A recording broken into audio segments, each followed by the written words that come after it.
Thank you for joining us once again on the State of Freedom.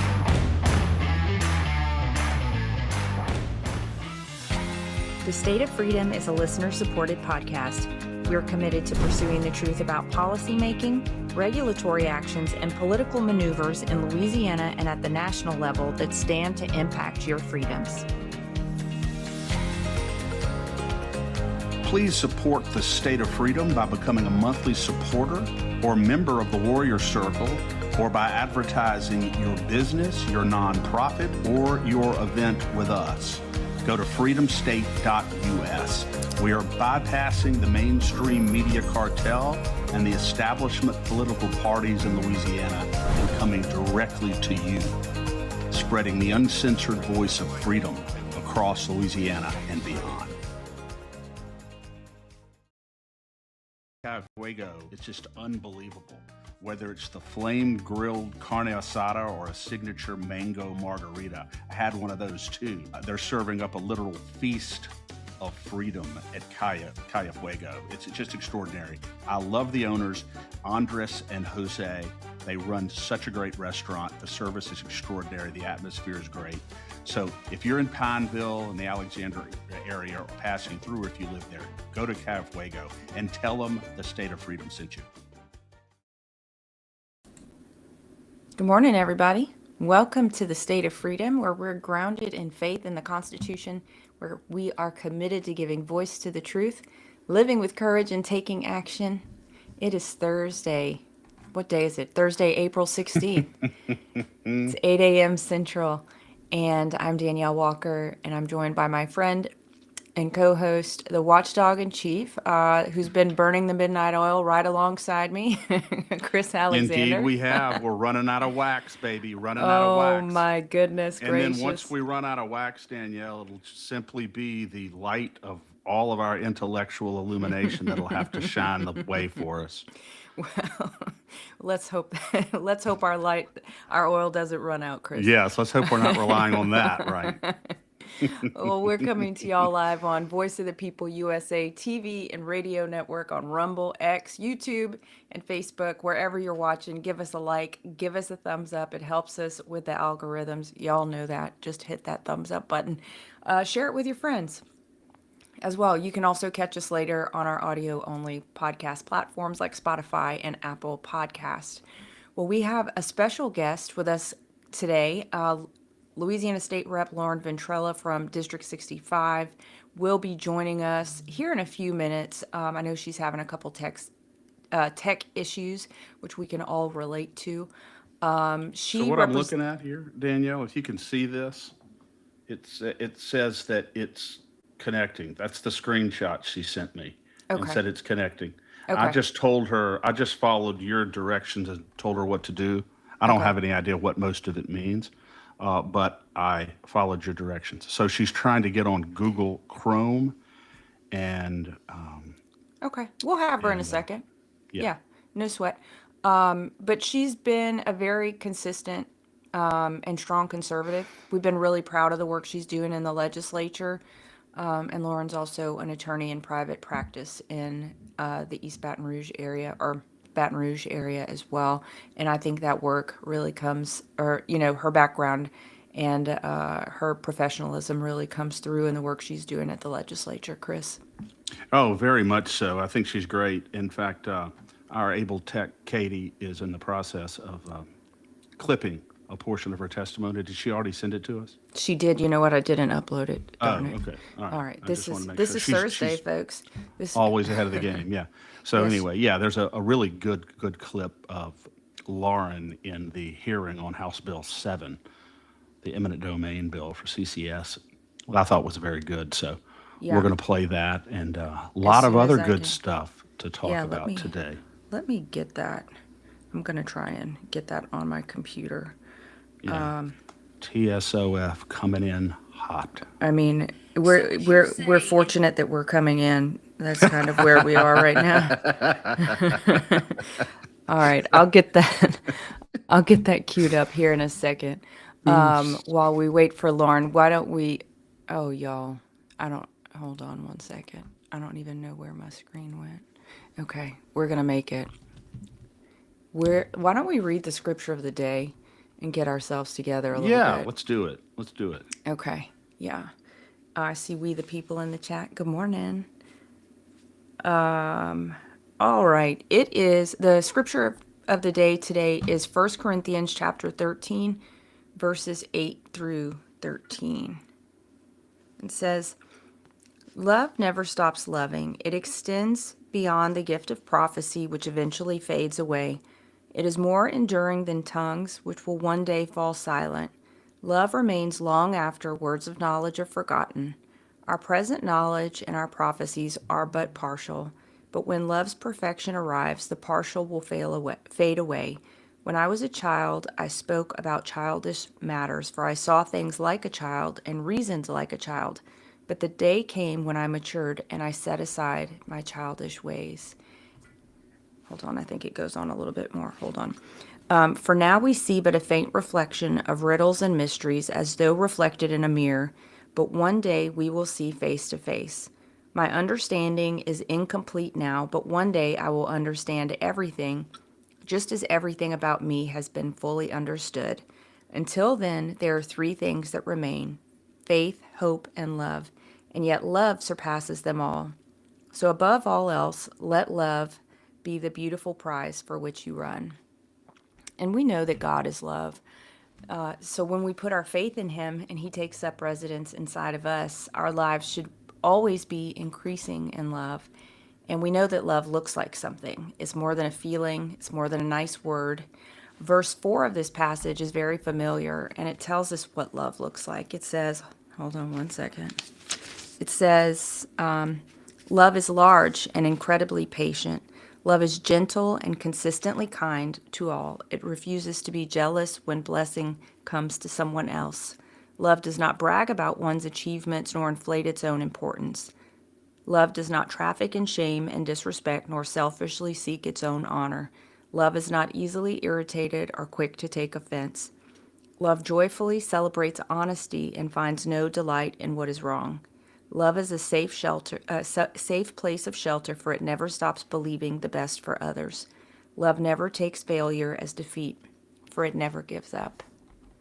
And politics is messy, and these issues are very tough that we talk about here.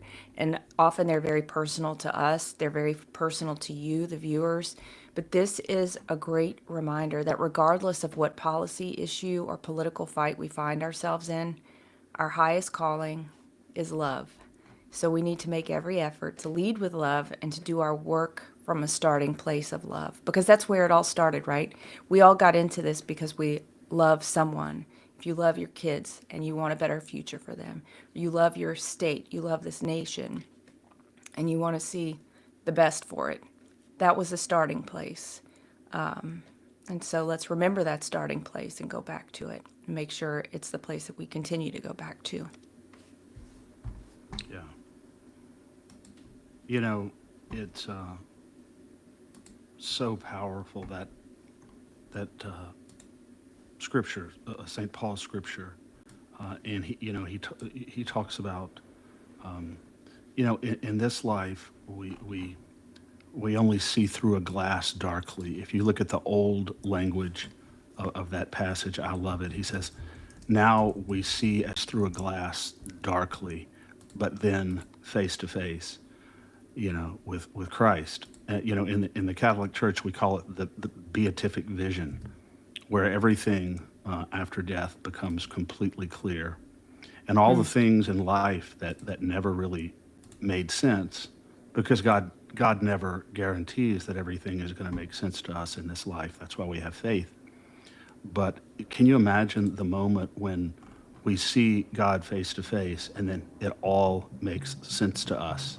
Yeah. And I guarantee you that what'll come Hang on, ringing Chris. in, Lauren's calling me, but keep going. yeah, what'll be ringing in our ears at that moment will be, my ways are way above your ways, as high as far as the east is from the west and the skies are from the dirt, are my ways from your ways.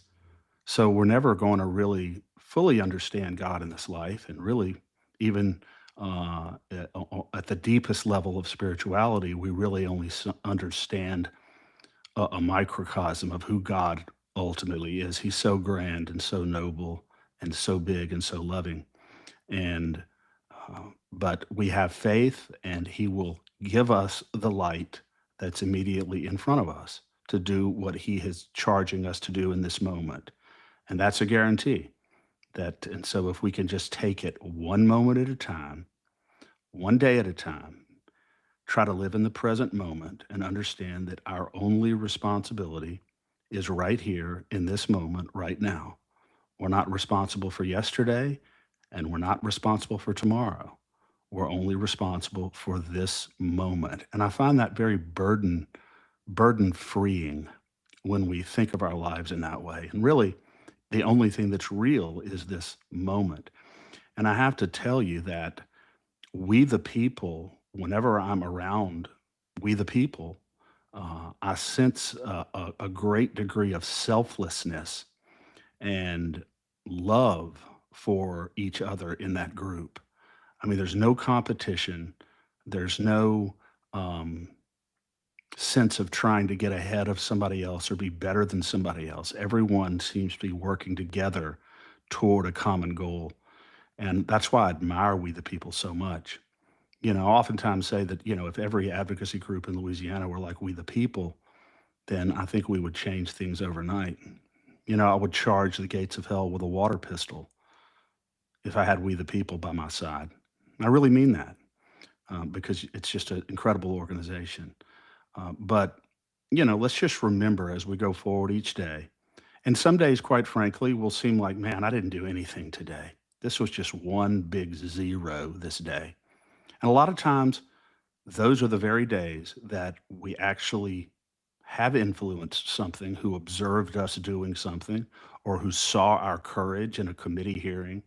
And we may never know in this life how we influenced that person, or how we influenced that situation, or what nugget or kernel we may have planted in the life of another person.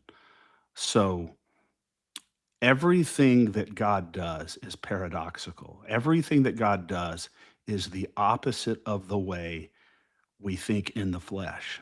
Everything in the spirit is contrary to our fleshly inclinations. So let's cling to Christ each day, not condemn ourselves because we're never going to be perfect, but learn from our mistakes. And remember, what Danielle said, and what St. Paul said, is that everything we do should be predicated on the foundation of love. And sometimes that can be very difficult to implement in practice. Again, because our fleshly inclinations very often uh, lean in the very opposite direction, toward vengeance, toward retaliation, toward reprisal, toward personal vindication. And we feel like we have to do that in order to reestablish our reputation in the eyes of the world. But we just have to remember that Christ was scorned in this world. Christ was rejected in this world. He was loved and he was beloved by many people, but in the final hours of his life, he was absolutely rejected and abandoned. And we have to remember that. Yet his victory on the cross overcame all. And now, as the scripture says, he has been given the keys to the kingdom of heaven, and he has full dominion over everything on earth and everything in heaven. So let's cling to him and move forward every day in hope and in victory. That's what we can do. And I see our guest, Representative Lauren Ventrilla, the one and only, who has been one of the more solid conservatives in the state legislature, even though she hasn't been there that long. It was a great privilege to be able to help Lauren when she ran for office, and she is doing an outstanding job. Lauren, great to see you. God bless. Oh, no, can't hear you. We bless, I mean, she has persevered so much this Oh, morning trying to fight with our software and her technology. And and anyway, nothing that we have not been through here. yeah, we got you, Lauren. Yeah, Okay. All right, guys. Y'all, this has perfect. been, and now I can't hear you. You, Perfect. Let's see. I'll tell you what it says. Well, It says that we're going through your headphones and that your mic is going through your headphones. Oh, that's why. Y'all, this has been absolute drama over here. We're Let's gonna try this make it. again, maybe. Okay. Can you hear me now? We can you we hear can me hear now? you, but can you hear us? Very, very low. I wish I Are could just you? turn all this technology off and go back on the old school computer. Maybe I can. Let me Well, try that. I kind of wish we could too. But Lauren, while you're doing that, we'll talk a little bit about I don't CC. know. Well, Are you you can't there? hear me, Yeah. so It's so low. I could just try to listen very closely. Um, can you hear me now? Yeah, very, very low. And Okay. I'm already Well, kind of deaf, truth be told, so it's kind of that's rough, okay. but I'm going to do my very best. If I have to say, huh, like No, that's the no old ladies, problem. then you'll know. No problem at all. We've had guests on this show, Lauren, who could barely hear anything, and their cell phone was constantly ringing. So believe me, this will probably be tame by comparison. But I don't know. anyway, We'll see. yeah. Anyway, so first of all, thank you for your vote and your position that you took on House Bill 7. I thought the way you explained the sort of dilemma conflict that you had on the issue of eminent domain was very well explained, and obviously we were very unfortunate at the way that vote came out. A lot of people had a lot of hope and had anticipated that that committee vote would come out differently. What are your thoughts on it, and why, and more broadly, why do you think that the bill was so important as it relates to eminent domain and private property for CCS? Yeah, yeah. I mean, look, that was a very memorable day in the legislature, no doubt. I think that was probably now, I don't want to jinx myself because the year's not over, but I would say it's been one of the craziest days so far, just with the sheer amount of people, the sheer amount of constituents that were there, people that I knew, and people came from all over. It was it was very encouraging though to see that many people involved because so often we have these bills that come through the legislature and no one even shows up and nobody really knows what's going on. And sometimes me and the other legislators are just looking around like, what are we doing? It's just, it was definitely good to see the public involvement and unfortunate that, while my constituents were there, I heard their voice, but it was not the will of the committee that the bill were to pass. Yeah. So you obviously had a different perspective, and I believe it was in your interaction with Paul Hurd and Woody Jenkins, and uh, I thought it was excellent the way that you quoted from the concurring opinion in the recent Louisiana Supreme Court decision. I wanted to play that clip and then get your comments on it because I really do think that that really crystallized the core issue here and why ultimately, the property owners are going to win on this issue. It's just the difference between the legislature codifying this in law so that someone can avoid a $100,000 lawsuit and maybe go up to the Louisiana Supreme Court and then get their relief. But anyway, let's play that clip and then talk about it. sure.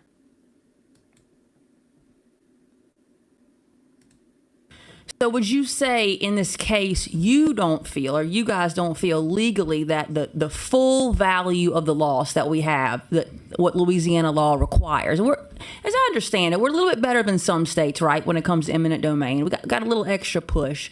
Would you say that there is just not enough money that somebody could throw at somebody to outweigh if I just don't want to sell, I just don't have to? That's correct. Okay. That constitutional right is, to me, it supersedes everything. Thank you. Thank you. And Lauren, that's obviously your position on it, and I think it's the position. That wasn't the quote. That wasn't the one that I thought we had. But anyway, the that's obviously your position on this issue, and it seems to be the position of an increasing number of citizens throughout the state. This issue is becoming, at least it appears to be, becoming a defining issue, in the U.S. Senate race, in the congressional race, and just more broadly, people are becoming increasingly concerned about it. Why do you think that is? Yeah, I mean, look, at the legislature, I'm one of those positive thinkers. I always will be. Chris, as you know, I've been practicing law 12 years, and when I first started practicing, people would tell me, "Oh, you're gonna lose your your shininess. You're gonna lose your zest." And I completely refuse and I reject that notion. I want to truly think the best in people. I want to think the best in my fellow legislators, and I want to think the best in everybody at the table. I do. That's just the background that I come from and who I am. So I would hope that perhaps maybe my fellow legislators that saw it differently than me, perhaps they have their own reasoning for doing so. But for me and for the others that ascribe to my position, to our position, and to the Speaker Pro Tem's position, we believe that yes, the most important and fundamental right that you can have is your right to your private property. And the thing about that is it doesn't matter if it's the private property rights of $100 million house or a $50,000 mobile home. It doesn't matter. You, by your birthright, are an American citizen, and you have a right, and I have a duty to protect your private property rights. Yeah. What is the point of even serving as your representative if I don't follow the Constitution? Yeah. Yeah. And Chris, you've been saying they need to codify it, but I think what you're really meaning is that they need to repeal their codification that's unconstitutional.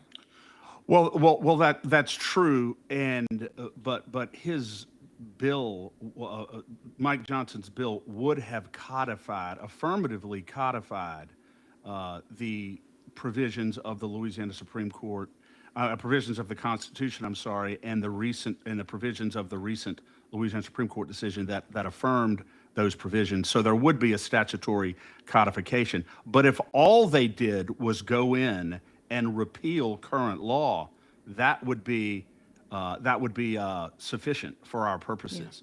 But I think his bill went beyond that, Okay. and it was really a very, very good bill. And I thought there was a good chance that we could get it through. Lauren, do you have any thoughts on Bill Wheat's companion bill, SB 60, which is really the identical bill that Representative Johnson brought, about that getting through the Senate committee and onto the Senate floor? Any thoughts? And by the way, I'm not asking you to criticize any fellow legislator, anybody, just your thoughts and observations on handicapping that bill. Yeah. And you brought up a good point earlier in what you said, and it's kind of crazy to think about. As an attorney, not everybody up there has a law degree, which can be a very positive thing. People are thinking of things from a different perspective, maybe that I do. But the drawback is that when you don't have that experience, you can't fully appreciate sometimes how the law may play out. And a lot of times I see us passing laws and I think to myself, oh, I know my judges and they are not going to like this one. So at the end of the day, that is why it is so important to maintain checks and balances and maintain the separation of powers, because the legislature in their infinite wisdom, we may get these great ideas, but at the end of the day, essentially, and in reality and in practicality, everything is constitutional till it's not. I mean, that is what in operation, people from the outside may not fully understand that either, that we can go up there and we can repeal anything. We can do anything we want. It's a tremendous amount of power, but with power comes responsibility. And I think that it behooves us as legislators to always hold the Constitution as our number one litmus test to what we're going to do up there. Yeah, it's a great point. And speaking of checks and balances, at this particular moment, I'm very thankful for the Louisiana Supreme Court, personally, and I'm sure a lot of property owners throughout the state are, because they, in all likelihood, will be that check ultimately, and will be that balance on the legislature, which I believe acted clearly unconstitutionally in passing, eminent domain for carbon capture and sequestration. But again, thank you for standing for the citizens. There's no doubt in my mind that overwhelming majority of Louisiana citizens who understand this issue, are opposed to the current structure, the current statutory law in Louisiana. So thank you for that. And Well, it's an honor and a privilege to be able to do it. And like I said, it is a tremendous amount of power, and it has to be tampered with just respect for the law and respect for the people. And that's what's important too, that I'll say that I've learned as a legislator in my short 3 years that I've been there. Everybody's up there fighting for their own interests, but the only people that are elected officials are us in the seat. And so our interests are supposed to be the interests of the people. And that's what's so important to remember. The agencies, God love them sometimes, but they have their responsibility, and that's to execute their rule of law, their policies and procedures. But we are the ones that take into consideration the public outcry and what our constituents want. And we have the responsibility of balancing that with the Constitution and all of the other interests that are up there crying for our support. And it's a difficult position to be in, but it's a very profound one to be in, and a very good one if you use it the right way. And Lauren, I don't know if I've ever asked anyone this, but so your background is law, so you kind of came into this job you came into this role with an understanding of what the role actually was for, with an idea to represent the people of District 65 faithfully. And you made that very clear when you came on as a candidate a couple years ago. Is there any training for, is there what do you call it? This is Thursday, guys. The words are completely going away. An orientation. Like a CLE. And an orientation for new members to understand, okay, this is the job that you just got. This is what it is that you're supposed to do according to the Constitution? Or is there just an assumption that people understand why they're there? Yeah, I mean, that's an interesting question. The answer is there is orientation, but it's sort of like, where's the snack machine? No, I'm just kidding. It's not that benign. Yeah. But no, there are certain things that they do train us on. Ethics, they do a good job of that. It's very important that we learn all those laws. But no, there is no sort of con law 101.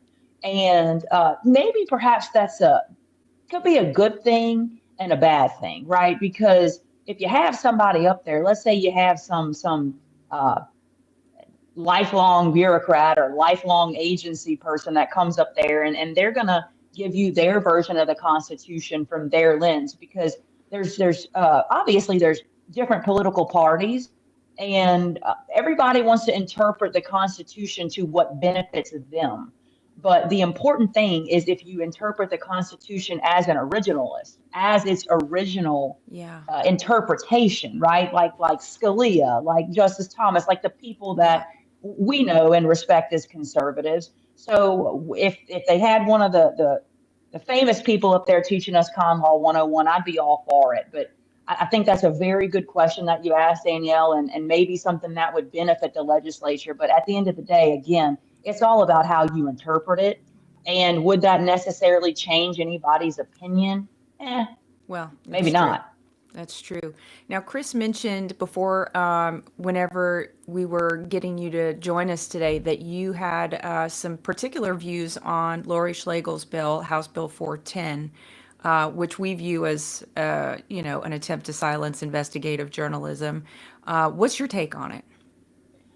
Yeah, and now Laurie, she has wonderful intentions, and maybe 80% of the time we may agree on things, but there's always going to be that one or two times that you don't always agree with your legislators, and it's all about how you handle it. But in that particular case, I have my own reasons for that. And one of which, yes, is of course investigative journalism, just like you guys. But the other part of it is when you look at the states that have the two-party system, none of them are glaringly conservative states. There's a reason for this. I think that another important perspective to look at it as a lawyer, and also something else that crossed my mind. There may be a time where, and not to get too off in the weeds here, but when I'm thinking about bills and I think of how could this affect my constituents, how could this affect their day to day, there may be times where people feel that they need to protect themselves in a conversation. So let's say, for example, maybe you have a man who's having a difficult conversation with a woman, maybe a coworker, or maybe she's made some accusations at him, or vice versa, man or Yeah. woman. But I'm just using it in that particular context. And he wants to record the conversation because he's maybe afraid that she might say that he said or did something. Well, he no longer has that right to protect himself. So Yeah. it cuts both ways. It's not only for the recorder, but sort of the recordee to not to do harm to others, but not to have harm done to them. And I think that that is an important right that we should have if we are a party to a conversation. That's our privacy as well. So if the Yeah. person is voluntarily in the conversation with us, why do we not have that right? Yeah. And the scenario that you just described, Danielle, would clearly not be among the exceptions that are enumerated in the bill. There are a number of exceptions that would allow one party consent to record a conversation, but that's not one of them. They have, you're anticipating an administrative or civil proceeding, you can do it then. You're trying to gather evidence of a criminal proceeding, you can do it then. And other things like that. Emergency situations, you can do it. But the situation that you just described, where a person wants to record someone else in order to protect themselves from potential malicious allegations, that would be prohibited under this law. And there is also not an exception, a clearly enunciated exception in there for the good faith recording of public corruption. There would be no James O'Keefe, who has uncovered, volumes of public corruption through private recording of public officials. It's perfectly legitimate. It's a way to ensure transparency in government, and it's not included in her bill, at least not in comprehensive form. And something you mentioned also was other states who have dual party recording. 38 states seem to operate just fine with one party consent on recordings in the country. So if we pass this law, we will be an outlier, and certainly Totally agree. an extreme outlier among conservative states. So, I don't, and I think I understand the spirit of Representative Schlegel in bringing this, because I do think she wants to ensure that because people do have a reasonable expectation of privacy.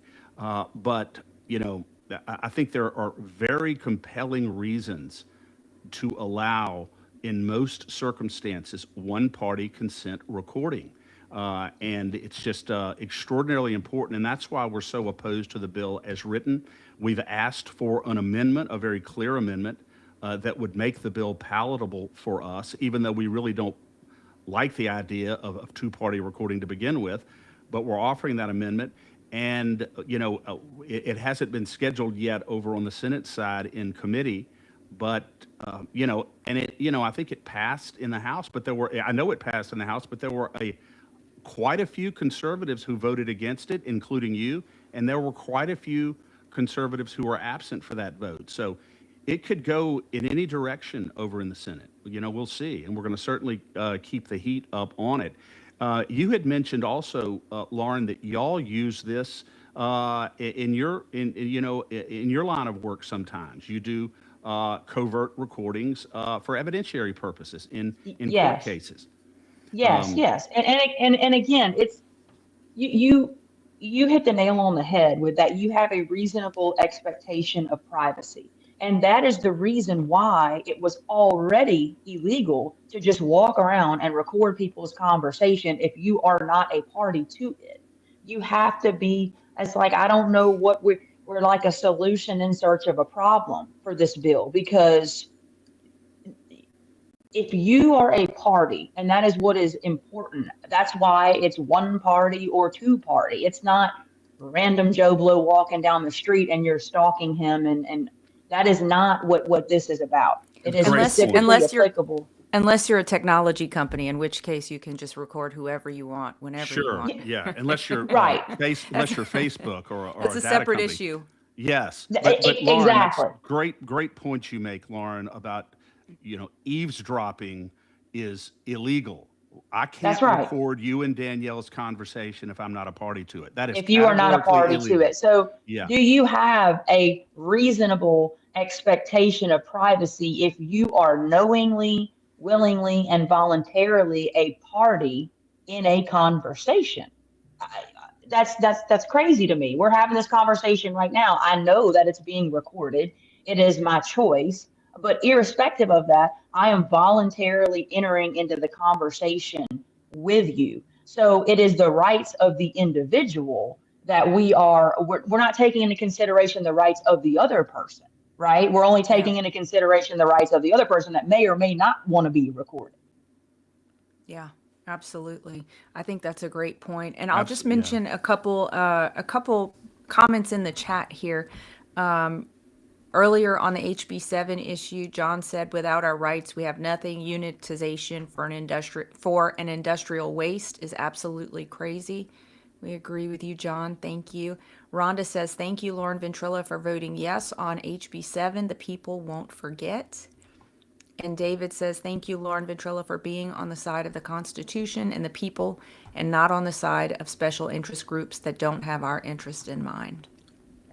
absolutely. I And thank appreciate you those for comments. yes, and thank you for being someone who does not like being told what to do by the government. And you Yeah. made that very, very clear in the committee.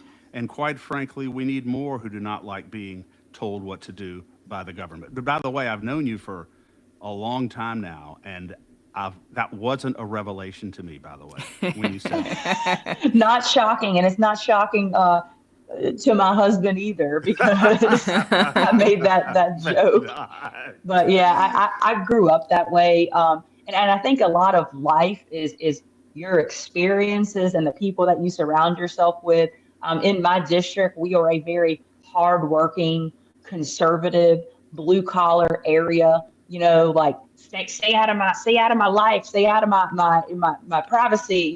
Just that's just the culture that we have Yeah. in our district, and I love it, and it's part of who I am, and uh, it's one of those things. Don't judge a book by its cover, right? I'm that grouchy old man sitting on my front porch in my rocking chair with my sleeves cut off too. I don't want to be bothered by the government, right? I mean, Exactly. that's who I am.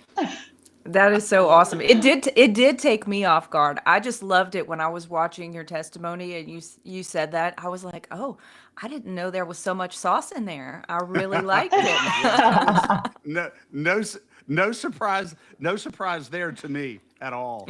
Um, I got my but "Don't yeah, Tread on Me" flag on my front porch, and I'm just yeah, y'all have that in yep. common, no doubt. But anyway, I actually do have it and I love this because people are always surprised. So I am post certified. I've always been a very big Second Amendment advocate, and I have a Glock actually that has a little back plate on it, a "Don't Tread on Me" that I've had for, gosh, I mean 20 years, back before "Don't Tread on Me" wasn't cool then, Yeah, that's So awesome. people are always surprised at the little things that I come up with when you get to know me. Yeah, absolutely. definitely. What about? Well, let me ask you this final question. Well, I don't want to, I'll forget if I don't ask you now. What do you? What is it?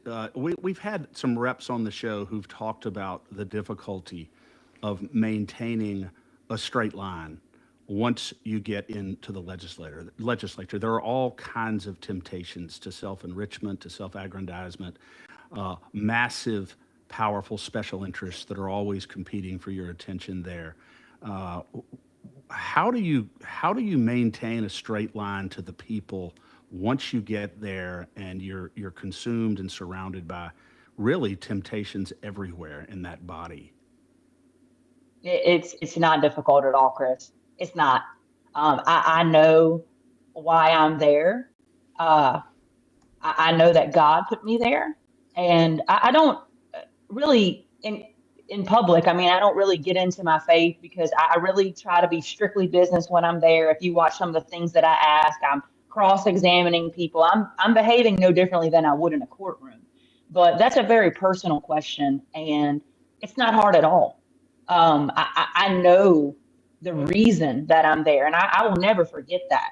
I know that God put me there to do as much as I can in the shortest amount of time possible for my people. And I don't have a moral dilemma because it never crosses my mind.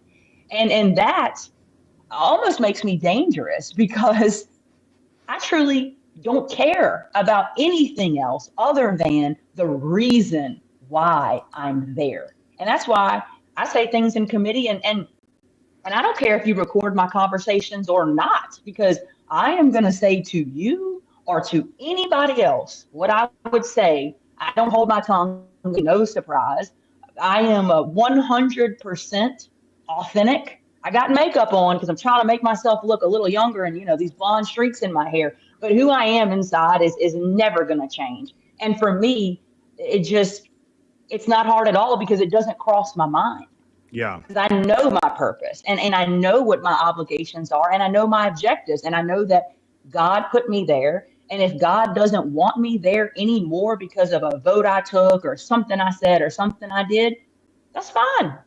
If somebody wants to run against me and they think they can do a better job, by all means, because this is not what defines me. What defines me is who I am and my values. And I will do this job with honor and integrity as long as the people will it. And I have a feeling it's going to be a long time. I'm going to be that grouchy old man with the cut off sleeves on my porch, just grouchy and griping about the government for maybe the next 20 years. I mean, Well, it'll be quite a few years from now before you fit that image. I would think. So you don't really feel pressure. A lot of times, nope. people say, and I think this is a very common theme among politicians. Their dominating concern very often is being reelected, and the things that they do very often are calculated based upon that strategy to be reelected, and not so much to do what's in the best interest of their constituents, even in hard moments, even in hard votes. But you don't really struggle with that, it doesn't sound like.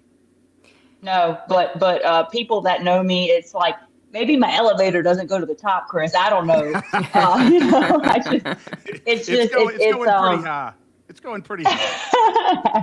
maybe it's off the charts. I don't know, but I think that everybody has their own perspective, and for me, this was never about me. This is not some. I don't need to perform or to feel some type of gratification from it.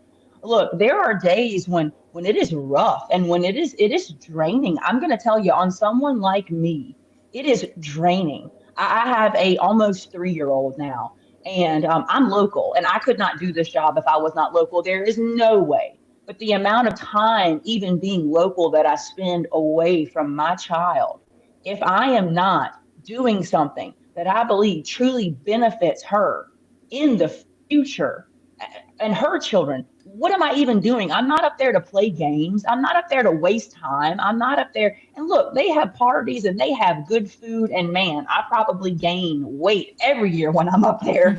And I do what I can to reach out to other people and socialize with people because connections are important. People getting to know you on the sidelines is extremely important because Yeah. business and friendship, it's important to have those friendships and say, look, I know that I voted against you on this bill, but hey, look, let's talk about it. Let's discuss it. That's so important. But the number one reason why I am there is to do something to better this place for my child and everybody else's children. And what's the point if I'm not doing that? It's a horrible waste of time because look, I can find a lot of other things. I mean, you can't see where I am right now, but I'm in the middle of a 20-acre farm. I'm very blessed. I'm so blessed. I have animals everywhere. I have a beautiful home. I have a wonderful husband who is a decorated veteran now, by the way. I mean, God bless him. what possibly would I want to do better than being here? But it's a duty and it is a true sacrifice that a lot of us legislators do to try to be up there, to do the right thing for the people. And that's why I'm there. I There's no think question. that's amazing, Lauren, and it really comes through. And we know there's a number of y'all that are straight arrows that truly have the interest of the people at heart and are truly up there sacrificially, not in a non-ego driven way. When you were speaking earlier about, God has you there, the two most important things we can possibly know in life are who God is and who God says we are. And if we can know those two things, we can really make a difference. But if we don't know them, if we don't are not clear on those 2 points, then it's very easy to be, like you said, Chris, driven by special interest or by whoever pulls on you, who tugs on your shirt the hardest. And so it's just thank you, Lauren. And Yeah, there are some thank you, Lauren. people. There's some people in the chat who want to thank you as well. Katie says Lauren has articulated perfectly the attitude all legislators should have. God bless her. And We the People says God, family, country. I think that's April. Alice says love this. And someone else, I don't know what the name is, says wishing you all the very best. Alice wants to know what area is she in and can we clone her? East Baton Rouge Central. I don't know, because here's the thing. I don't think the world could handle two of me. You could ask my husband. I think that would wreak complete havoc on this place. The world might not be able to handle two of you, but the world could Nah. use two of you. Thank you, I'll my say friend. that. But Thank you. speaking of God creating us to do a duty, regardless of the temptations and the vicissitudes around us. God created us with a conscience, and you have a bill, HB 1121, that would statutorily obligate the medical industry and the healthcare industry to honor the conscience of practitioners, to healthcare providers within that industry. It's a very, very solid and very good bill, and I think a very needed bill. It just says that no doctor, no healthcare provider, no nurse is required to provide a service to any client or any patient that violates their fundamental conscience or their fundamental religious belief. And, I think it's critically needed now. What are your thoughts on your bill, the posture of it, and what do you think we're going to be looking back on when the session's over regarding 1121? Yeah, so that bill is absolutely paramount to essentially the rights of the individual and also the rights of the doctor to practice how they please. But I have had a lot of pushback, if you will, on that. And look, I want to say this about the quote unquote special interest. Okay, we say that in a negative context, and yes, it a lot of the times is a negative context. But I want to tell you my perspective as a legislator, and this may be through my own lens, because as I said earlier, I'm an eternal optimist, and I will never not be one. I hope for the best, but expect the worst. That's just how I operate. And it's just who I am. So the special interest, I look at it this way. there are certain groups that come up there, they come to the legislature. Everybody's up there because they want this bill or to be made in favor of them, in favor of their interests. But I look at some of the interest groups as experts in their field, right? So I have to take into consideration the hospitals. There's a doctors group. I mean, there's all sorts of groups that are coming up here vying for our support. There's a lawyers group. There's all sorts of different groups.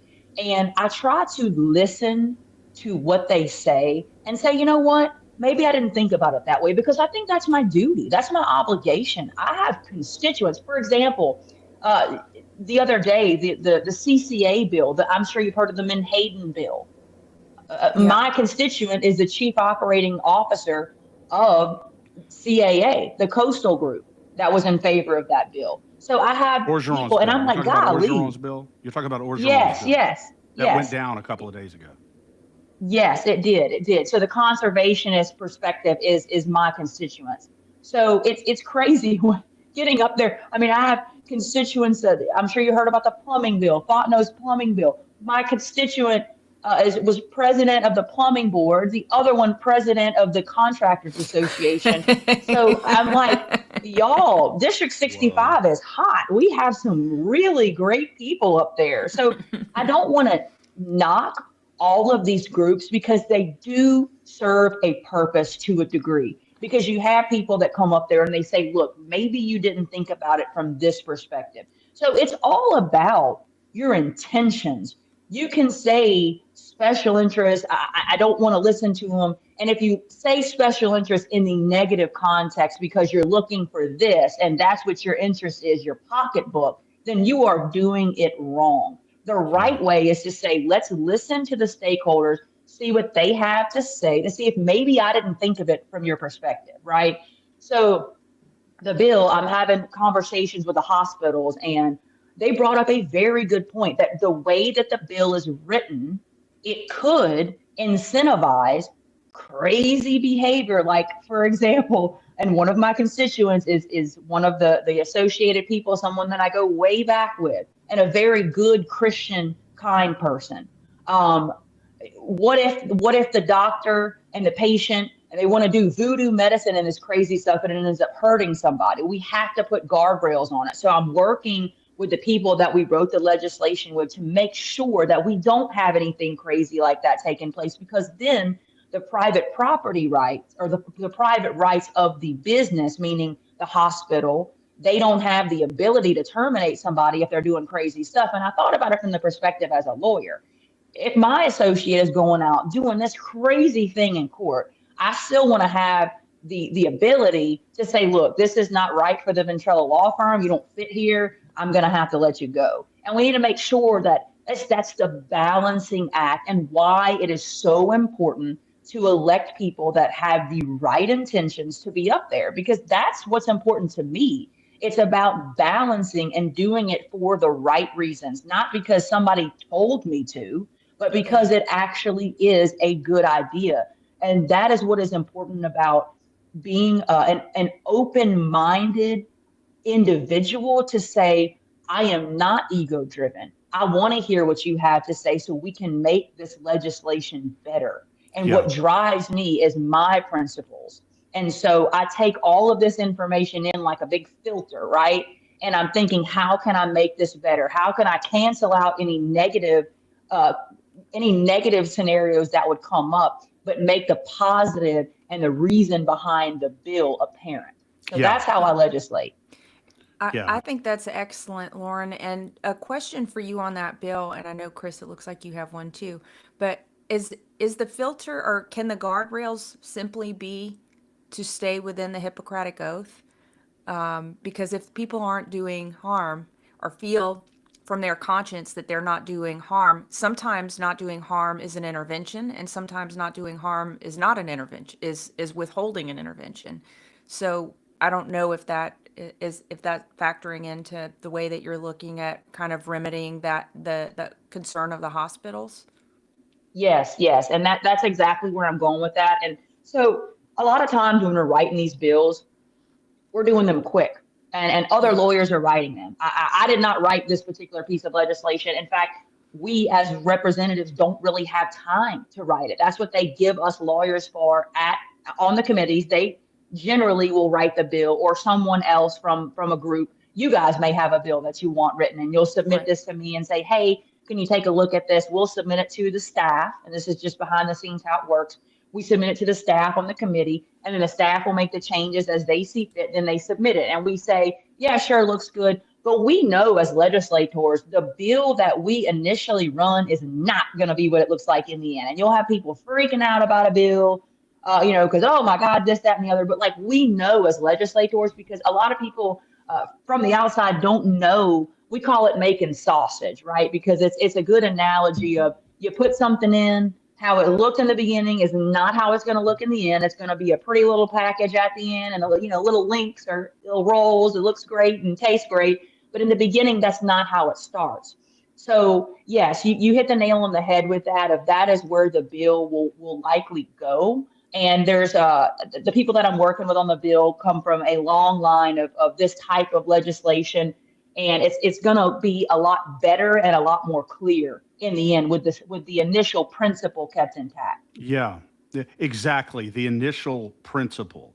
So when I read the bill at first, I mean, there are some things that, I could critique in the bill as well. But what I like about it is the intent and your recognition of the importance of making sure that we codify protections for the legitimate exercise of conscience in a free society. And that's what your bill is designed to do here. And I know I'm not Yeah. telling you anything you don't know when I tell you that there has been coercion, there has been pressure placed by, the big hospitals and the medical establishment on doctors to do certain things, to act in a certain way, to provide certain treatment protocols that do in fact violate their conscience. And so I think articulating this in law and building a bulwark around that fundamental right in our society, the right of conscience, is so important.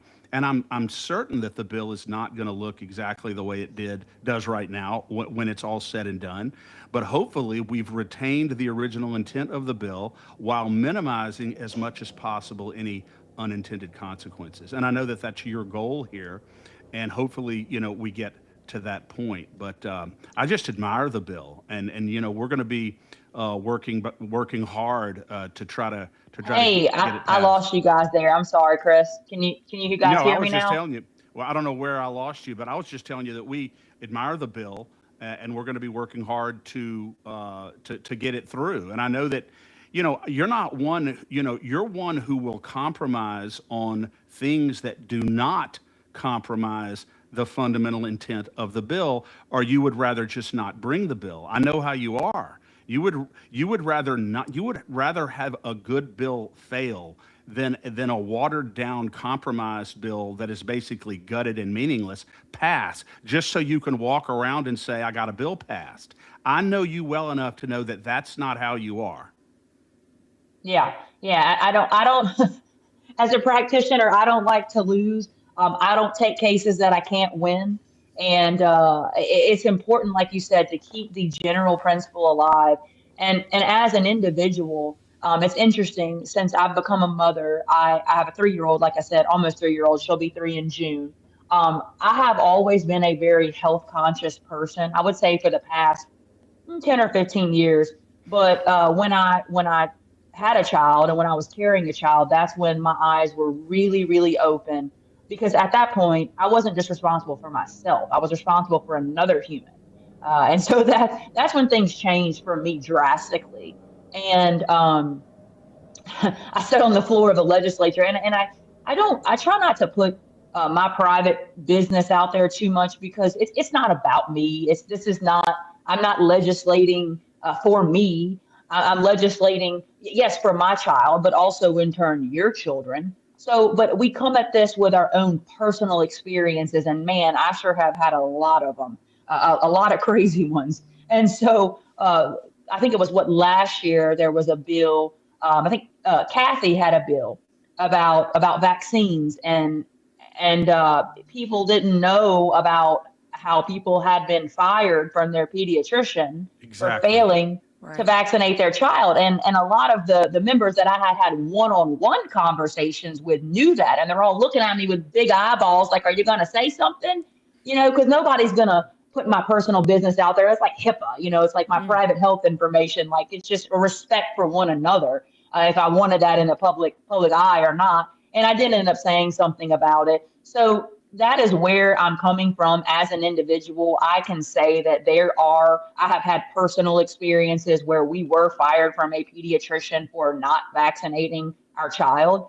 My child, truth be told, has not been to the pediatrician since that happened. We do have a doctor that we see that will see us anytime we need. Wonderful out here by me. So I don't have any problems in terms of getting medical treatment now, but it was one of the bigger clinics. And so that was sort of the impetus and the beginning for my health journey, and why it's so important to let people know that these things are happening, right? I mean, this is a real thing. I'm not here making this up. It's real. This Yeah. is a real problem, and I think it's interesting that your response to that difficulty that you had with your former pediatrician resulted in you bringing a bill that actually protects that pediatrician, because there's no question that that pediatrician did not desire to have conflict with you. They probably, in their heart of hearts, respect you and whatever decision you and your child make. There was an external force of pressure being exerted Yes. on your doctor, and you know that. And that's so I just think it's wonderful that you're bringing a bill to protect the very doctor that caused you the problems.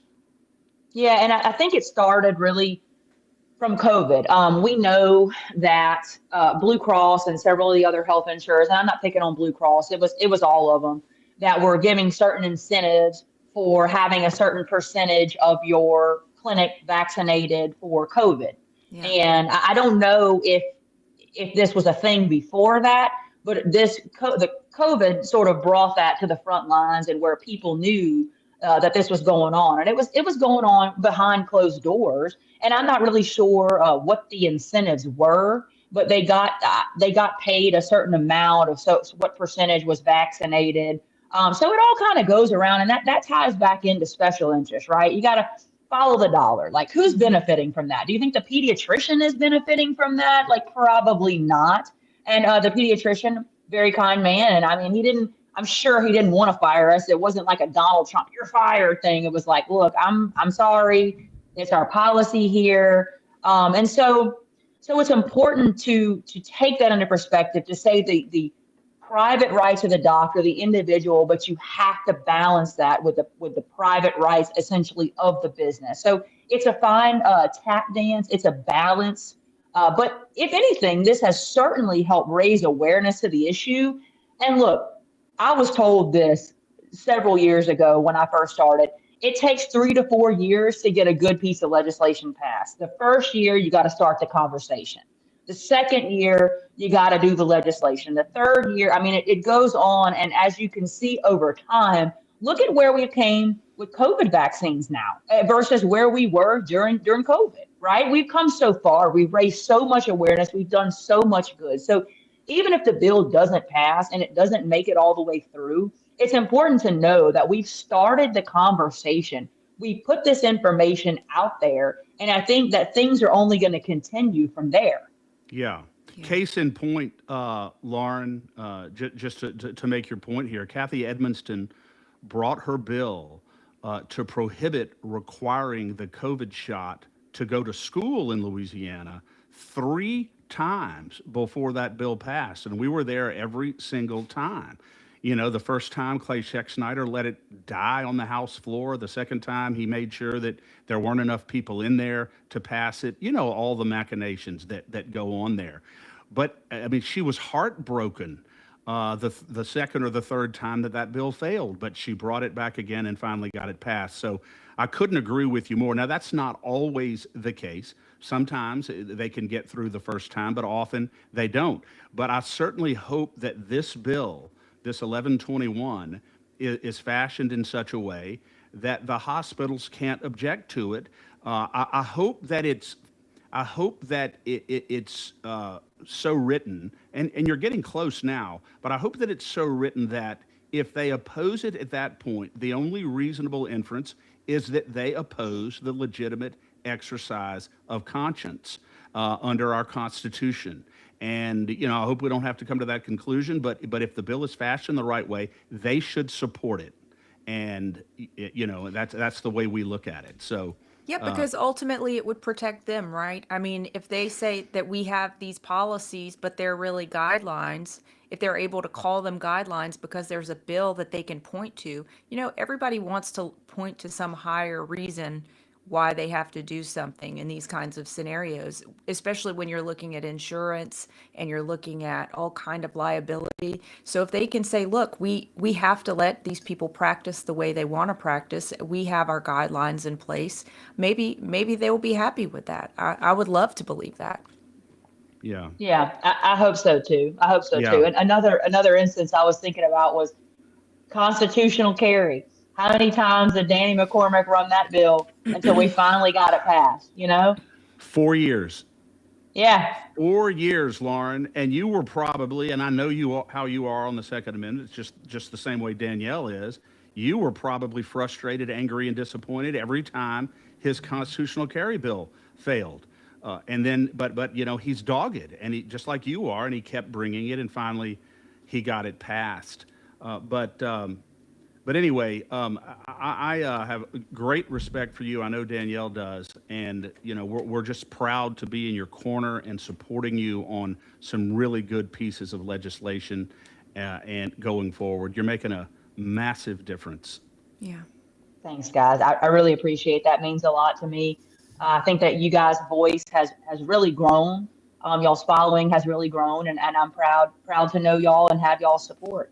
I think this is a great platform that you have, and it's real, it's raw. I mean, look, I'm in here with my headphones and no microphone. Like this is what you see is what you get, right? Well, I have to tell you this, Lauren, and Danielle will absolutely affirm this.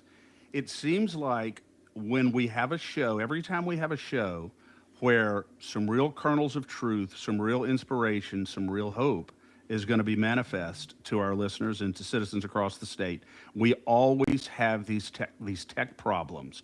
And I think it's because the devil is always at work. The devil always wants to try to thwart the voice of truth. I firmly believe that.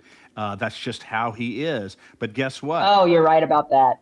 We battle man, look, through it. when I lay down at night, and sometimes I feel myself getting so discouraged from something that may have happened that day. I think that. I'm like, you know what, devil, you ain't getting me down. I don't even care, because I know why I'm here. And I will be here as long as God wants me here. And if God moves me somewhere else, then that's fine.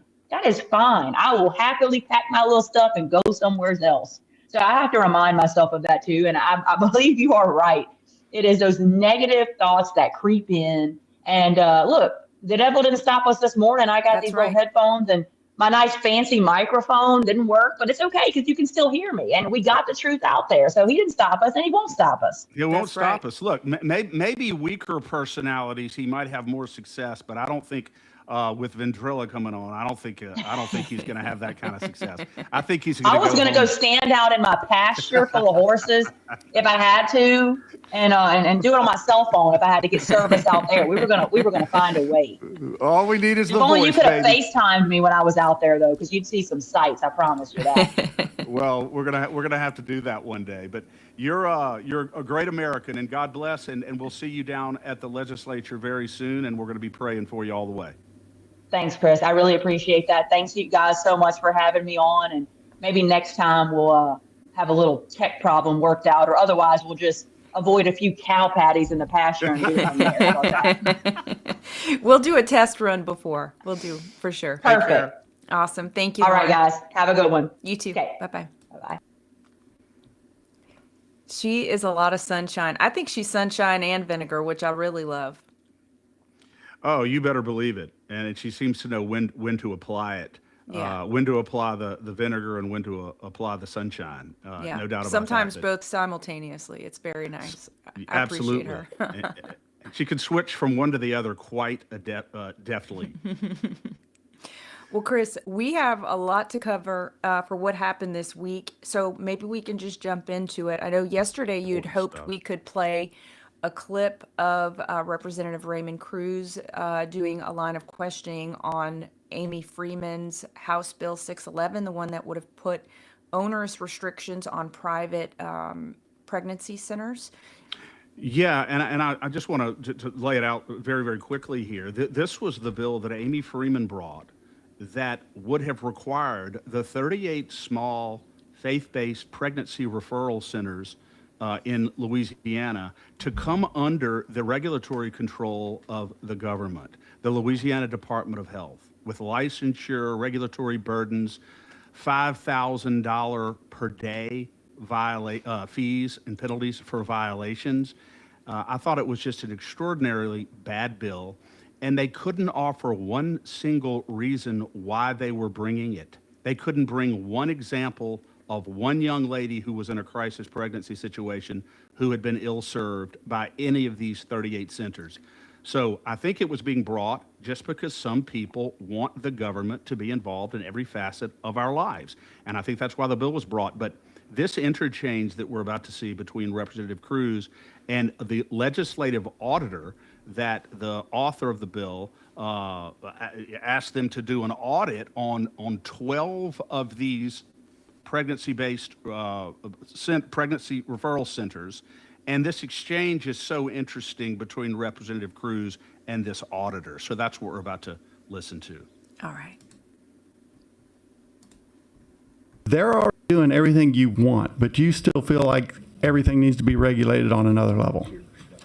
Well, Usually we come out with new laws and regulations because something's not happening the way we want it to. And here, something's happening far beyond my expectations, and I love it. Yet we still want to put another burden of regulation on them. I just don't understand that. I hear on the floor all the time, we want this new law because something's not happening. This is happening great. People are getting served. People are getting pictures of their babies. They're getting encouraged. They're getting emotional support. And here we want to throw on another regulation. I just don't understand it. But well, the concern arose because we found that some of these pregnancy centers represent themselves as clinics. Like, for example, in our report, 2 pregnancy centers have the word clinic in their name. One of them requires clients to sign. hey, we're still talking about those 12, right? Yes. Those 12 that all have medical directors. Yes. They 2 of them also have the word clinic in their name and require clients And they're to sign. practicing medicine under the license of the provider, right? Of the medical director. Whether or not they have a medical director, that's not something that is regulated by LDH. So we found But that they all do. You just want to have a regulation, make sure it can never not happen that way. That's what you're trying to do? See, So excellent. I love he it- didn't let her off the hook. It did not let her off the hook. Basically, he's getting an admission out of her that there's nothing wrong. These centers are doing a tremendous service in Louisiana, and they just want to be left alone by the government. And you would think in a free society that that could happen, but that bill went down in a 6-1 vote in the Health and Welfare Committee. And Representative Cruz is the one who I think really, really put the dagger in the heart of that bill. And so I'm glad we got to play that. And I know that Debbie Melvin was there, and a number of other people, who testified against that bill. And it was just very good to see it go down. We had some concerns, Danielle, frankly, because the Health and Welfare Committee is not the most staunchly conservative committee in the legislature by a long shot. Yeah. But Raymond Cruz is a stalwart on that committee and did a wonderful job. So at least for another year, these fine, small pregnancy crisis centers in Louisiana will not have the big, ugly nose of the government inside their tent. Yeah, and I find it very interesting, Chris, that the legislative auditor was kind of defending the position of Rep. Freeman's bill. Instead of she could have taken a very neutral stance. It seems she's Yeah, the there was a- legislative auditor. Yeah, there was earlier on, and we didn't play this, Representative Cruz said, you submitted a white card, didn't you? And she said, yeah, I submitted a white card. I said, well, and he was suggesting, well, maybe you should have submitted a green card because you're essentially advocating for the bill. You're supposed to be a neutral party here. So he actually Interesting. pointed that out as well. Interesting. Well, I'm glad that he stood his ground and made sure that these centers are protected from, like you call it, Chris, the big nose of government. Absolutely. Okay, well, yesterday in House and Governmental Affairs, some things happened and some things didn't happen, and I think both are notable. So the first is House Bill 1201 by Representative Big John Ilg, and this was his bill that would, it's trying to get greater compensation for basically all public officials or all elected officials. It didn't get heard. No, and perhaps because of some of the pushback that has been imposed on this bill. Big John Ilg, a Republican, this bill 1201 would raise the governor's salary, would raise the attorney general's salary from their current salary of around $100,000 a year to 35% of the average salary of every president in the Louisiana system, Southern system, LSU system, ULL system, and then the technical colleges system.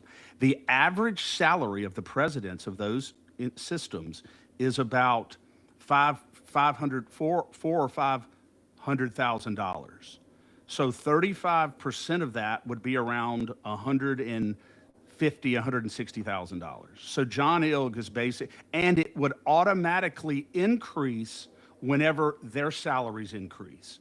So they would get an immediate raise of about $60,000 a year, and it would automatically increase every time the average of the presidents of the universities increased. Absolutely not, for practical reasons, for ethical reasons, and for political reasons. If the legislature wants to give the governor and the attorney general a raise, they can go make a vote, they can argue for it and make their case on the floor of the legislature. They should not be able to hide behind, we're just going to tie his salary and her salary and his salary to the average. No, we're not going there. Even more offensive in the bill, Danielle, it would give every statewide elected official, except the governor, because he probably already gets it, an automatic $2,500 a month increase in housing allowance and a $1,500 a month increase in vehicle allowance. So that's $4,000 a month for every statewide elected official in the state of Louisiana permanently, every month of every year.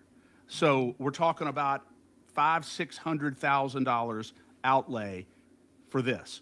Now, you tell me the appetite that Louisiana citizens would have for this bill right now under current circumstances. Couple points on that, Chris. The first one is, should this bill pass, we will be seeing legislation every single year to raise the salary of university presidents.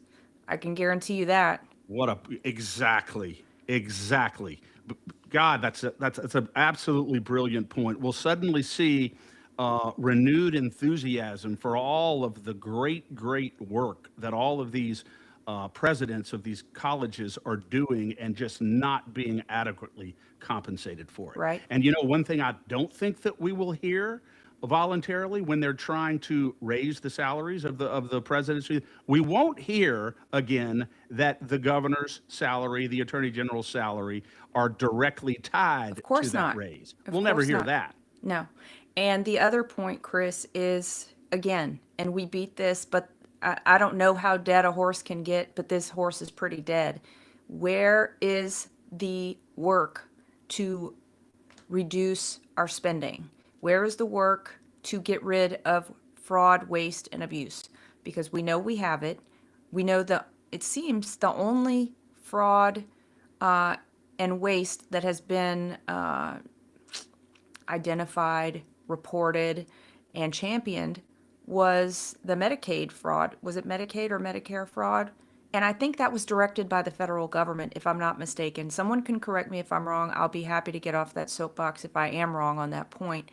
Or maybe we had legislation that required it. of the state. But either way, we know if you live in this state, you know there's fraud. You know that the roads would be better if there was not shenanigans going on. You know that services would be better. You know there would be more people working if there wasn't fraud. So I have a hard time swallowing any pill like this, just like I have a hard time of the LA GOP wanting to do a little victory lap because they're not raising our taxes. I don't think so. Exactly. By the way, Danielle, on your point, in Florida, where they're actually continuing to do a vigorous Doge audit of government agencies, they have found well over $1 billion of waste, fraud, and abuse in the state of Florida.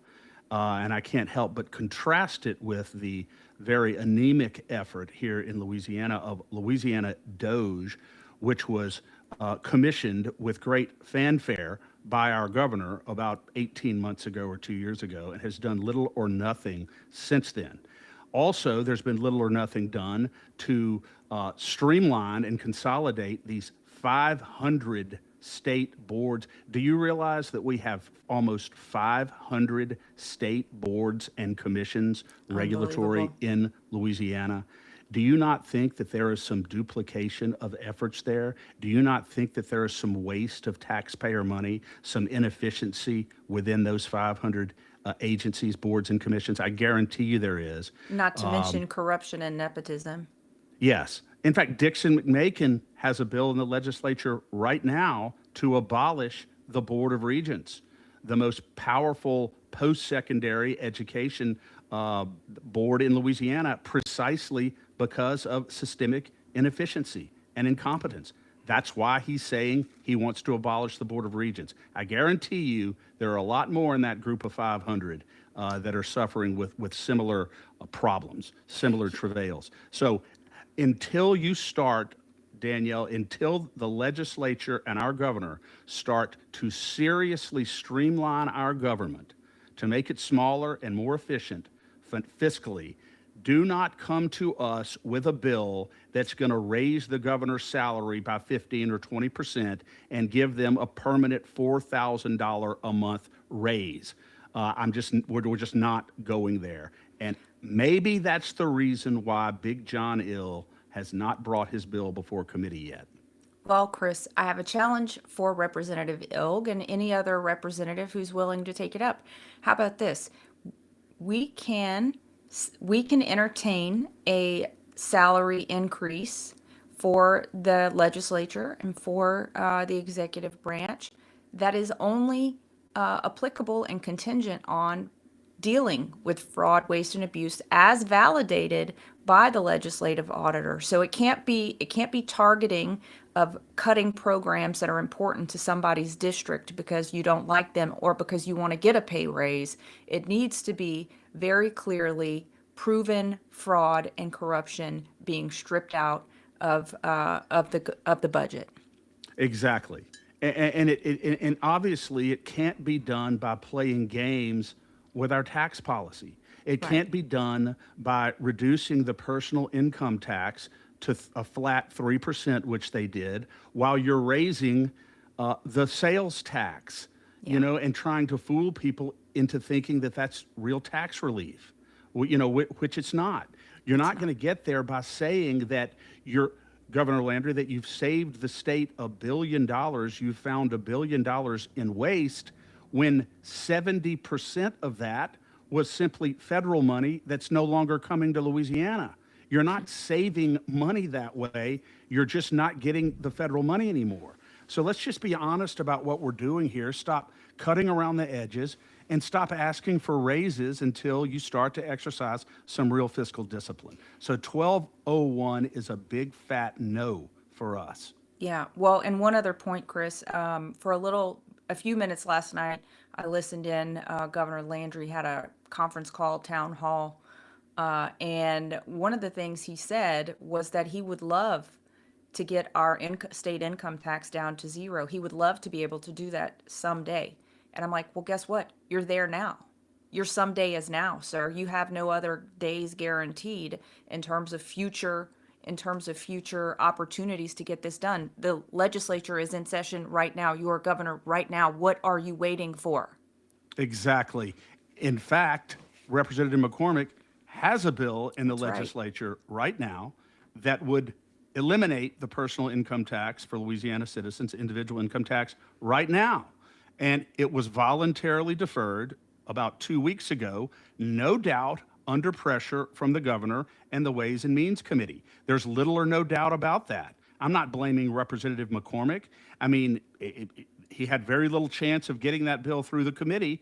It was voluntarily deferred. That's frustrating. It's frustrating when they continue to talk about things. We've been talking about this for 20 years about doing this. So the alternative bill was Weibel's bill, which would eliminate the individual income tax over a period of, I think, 10 years. Yeah. That's his bill. And that bill also was voluntarily deferred. So Yeah. there will be no movement on the reduction or the elimination of the individual income tax in Louisiana this year because they want to continue to have fruitful discussions about it. Well, I'm tired of discussing this. I'm tired of talking about it while we avoid making the tough decisions that we need to make in order to get it done. People don't want to pay individual income tax in Louisiana anymore. Other states have eliminated it very successfully. Mississippi is about to do it. Florida has done it. And so, we have to get this done. And, it's amazing how heavy they are on extracting more money from us and how light they are on streamlining and consolidating their own operations. It's Yeah. just a huge, inescapable dichotomy in the way our government operates right now. Yeah, you're exactly right, Chris, especially as we're seeing the Secretary of State raise fees across the board on all businesses for all filings that have to be done. It's just disgusting to me. Maybe we should move on before we get too let me fired just up. say this beforehand, which is going to result in a $5 million windfall annually to the Secretary of State on the backs of small businesses and individuals who simply are filing basic paperwork that they can do electronically that require very little action on the part of the Secretary of State. Yeah. I think it's offensive. It is offensive. It's very offensive. All right. Speaking of offensive, House Bill 1177 by Representative Jerome Zerang. And Chris, we talked about this yesterday, I believe. This is his bill that was essentially a public records exemption for these Louisiana Department of Wildlife and Fishery lotteries.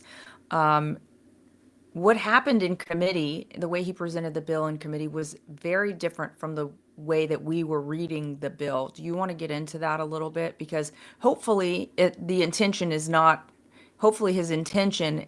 as sinister as the bill makes it sound. Yeah, and hopefully not. But right now in Louisiana, they have an annual lottery because that allows hunters who win the lottery to be able to go for a period of time and hunt on just pristine hunting spots in Louisiana, really wildlife conservation areas where there are so much game there because it's overrun. And that's really why they're doing the lottery, because we have to cull it down some. So these are just prime hunting opportunities for hunters. Not everybody can go. They have a limit. And so they do a lottery. And whoever wins the lottery, one or more, they get to go. And it's very cheap, and it's a great experience for hunters.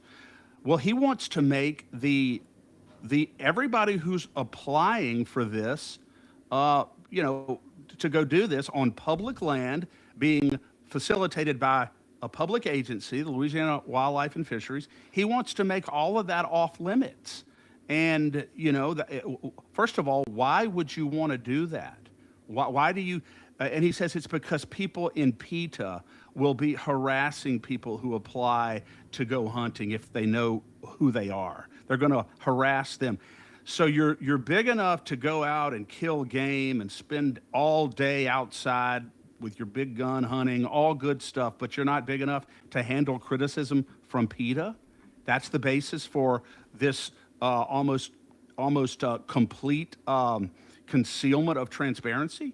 I don't believe that. I don't accept that. And secondly, he did not accurately represent the bill. He said in committee that all it is, we're just going to conceal from the public the person who wins the lottery, and it's only going to be a concealed record during the season for which the lottery occurs. And then after the season's over, it'll all be a public record again. That's not what his bill says at all. So he misrepresented what his bill says.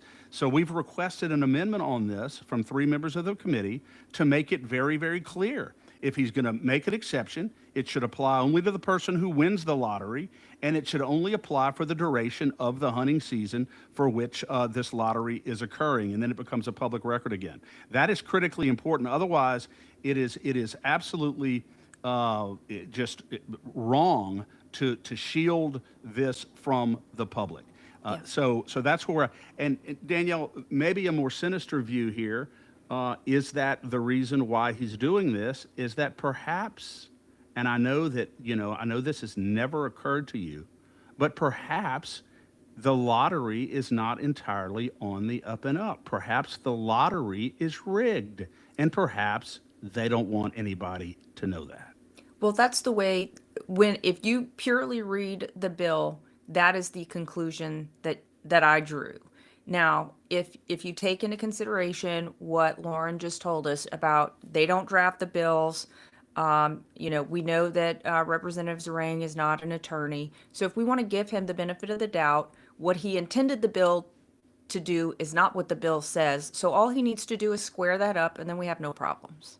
Square it up with a floor amendment, and then we'll be just fine. So we're going to give Representative Zarang the benefit of the doubt, and until we have reason to believe otherwise. If it's not amended on the House floor, then I'm going to come to the firm conclusion that there's an ulterior motive here. I think that's reasonable. Okay, Chris, we'll move on here.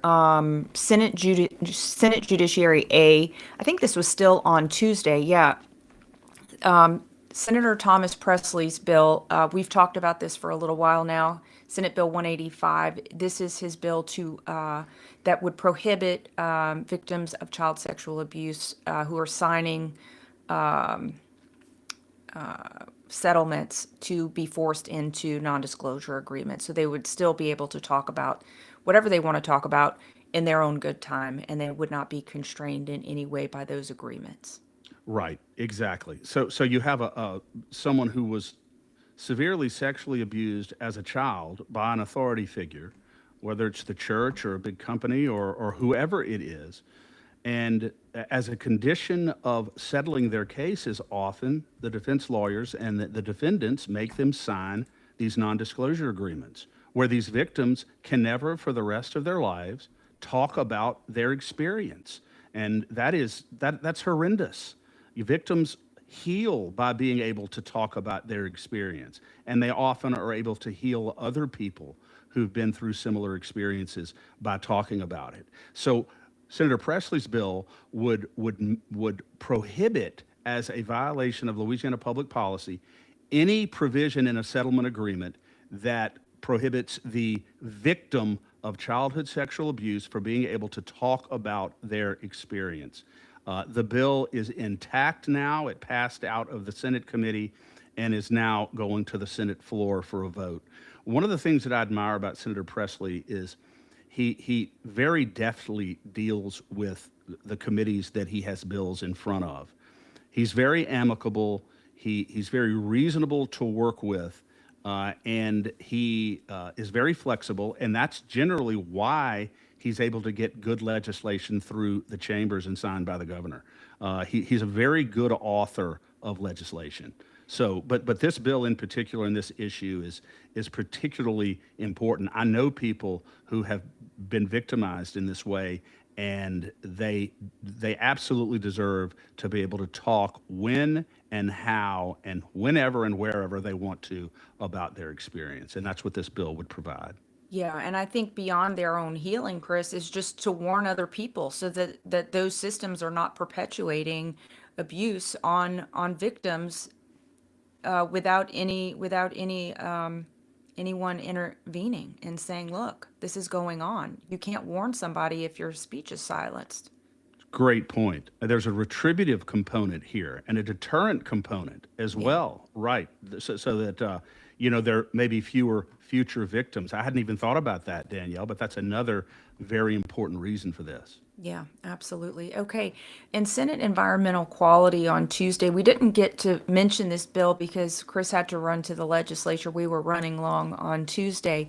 But Senator Mike Facey brought Senate Bill 189, and it is I guess it is an addition to his bill on weather modification and geoengineering that passed and was signed last year. If you look into the skies and you are if you're aware of what is happening in the skies, you might notice that there has not really been a reduction in what we're seeing sprayed above us since he wrote that bill. So I have a feeling, Chris, this is why he may be bringing this version in an attempt to stop that, because apparently what he did was not sufficient to stop it. But do you want to talk about it a little bit, Chris? Sure. This bill just says that even the fuel that's being used to run these planes, even the very fuel, cannot be used to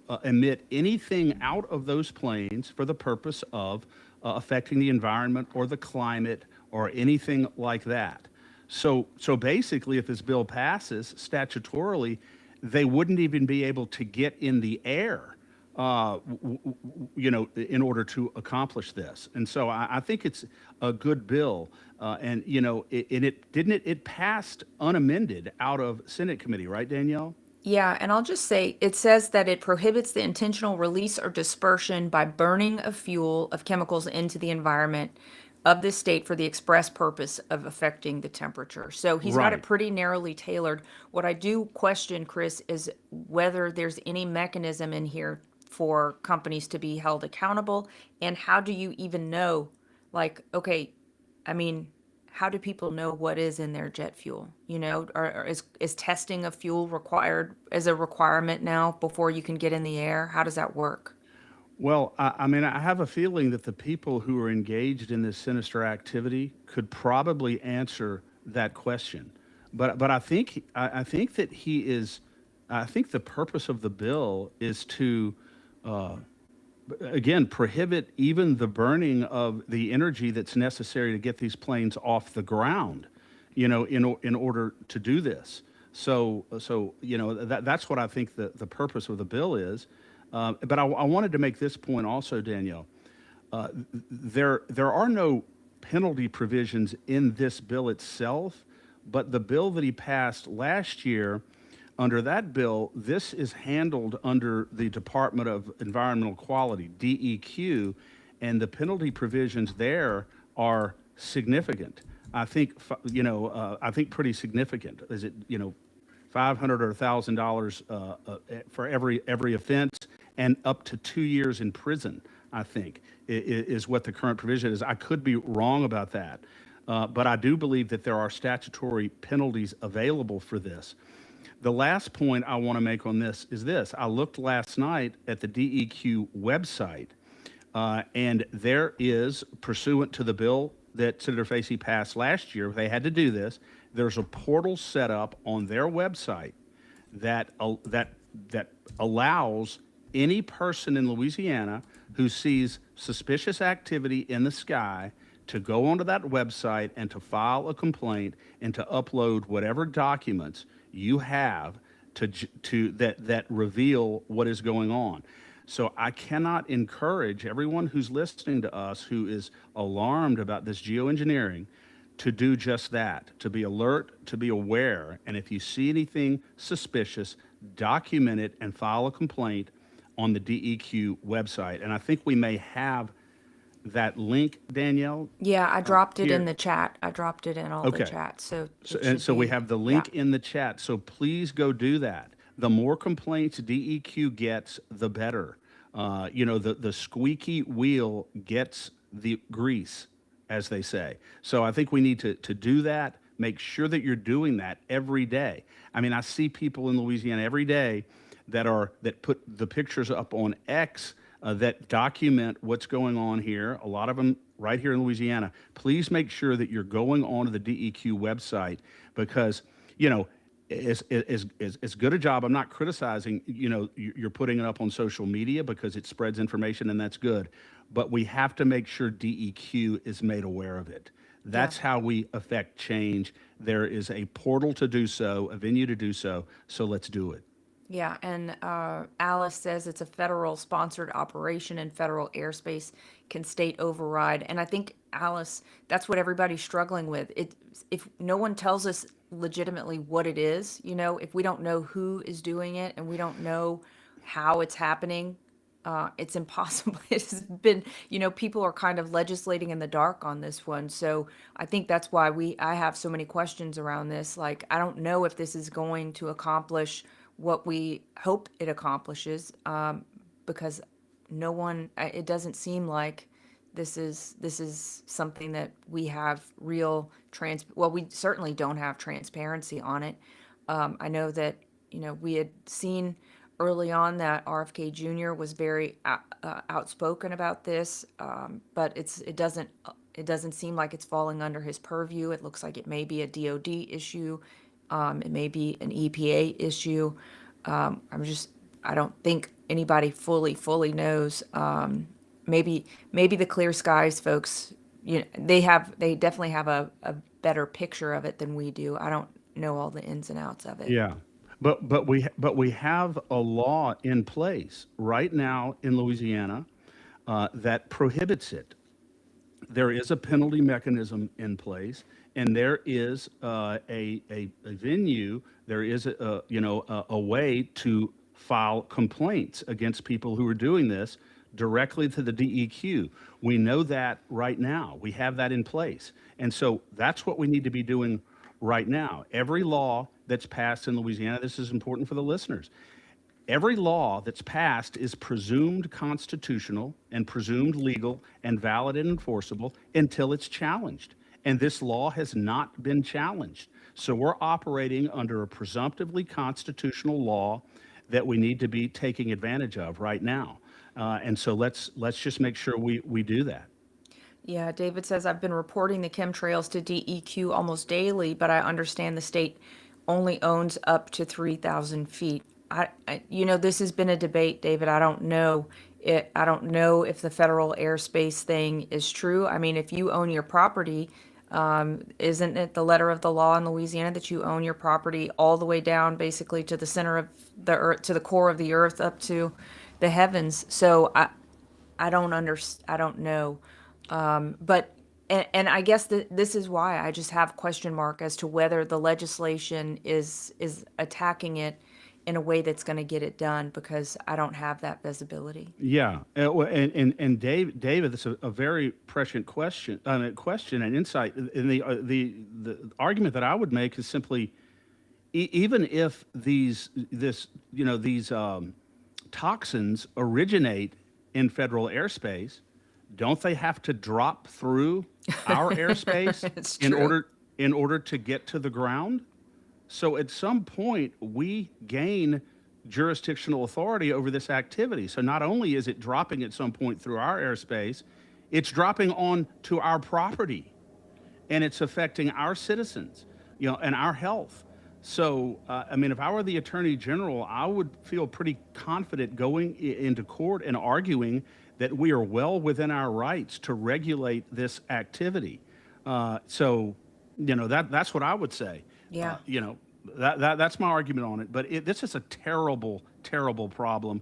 And the people who are continuing to say, oh, it's just contrails, it's just natural exhaust, Danielle, coming out of the back of these planes. Is that why it sits in the air up there for God knows how long and doesn't dissipate? Does normal exhaust do that? Is that right? I don't think so. I know. Well, and I had 107 on the show probably, I don't know, 6 or 8 months ago, and he talked about the fact that this is a DOD operation and it is for missile defense. And you know, I think Steve Jarvis said it best. That's out of order. You can't poison your people to protect them. I couldn't say it any better. Leave it up to an old Texan. to say it right. Yeah. Let's see. Rachel says the FAA is very difficult to deal with. I had a FOIA request go unanswered for 2 years. Not surprising, Rachel, but thank you for putting in the FOIA request. Alice said, had regional airport operations tell me they have no flight plan because of it occurring in federal airspace in 2012. That's remarkable. And Chris, there is a bill that we're concerned about that we'll get to later that's going to be kind of touching on this issue, or we have an inkling could be touching on this issue. So we'll get to that, and it's a couple bills away. But the next one that I want to touch on is one that was heard yesterday in House Insurance, and it's House Bill 452. We spoke about it, I believe, yesterday, Chris, before it went. And this is Representative Beryl Amade's prohibition on financial incentives for by insurance companies to promote vaccination uptake. Yes. And we know that it was occurring at the height of COVID. It may still be occurring. I'm sure it probably is still occurring, that doctors still have a financial incentive from their insurance companies to vaccinate as many people as they can possibly vaccinate. The reason why it's a problem is because it injects a financial incentive into the doctor-patient relationship, and I think dilutes the purity of that relationship. The doctor is tempted to make decisions based upon a financial incentive rather than on what's in the best interest of their patient.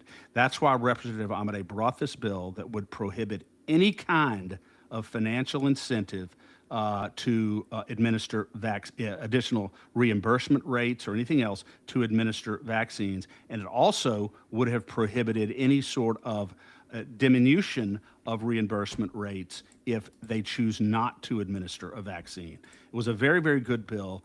And there's some testimony, Danielle, from a Dr.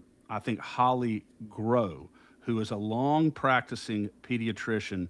And I was so moved, I was so impressed by this testimony because it establishes the fact that there is absolutely coercion being imposed upon doctors across the state to do and to prescribe certain medical protocols that they do not want to prescribe and that are not in the best interest of their patient. And she really lays this out, and the chilling effect that it has on a doctor's ability to practice medicine. So I wanted to play this because I just thought it just really, really nailed it.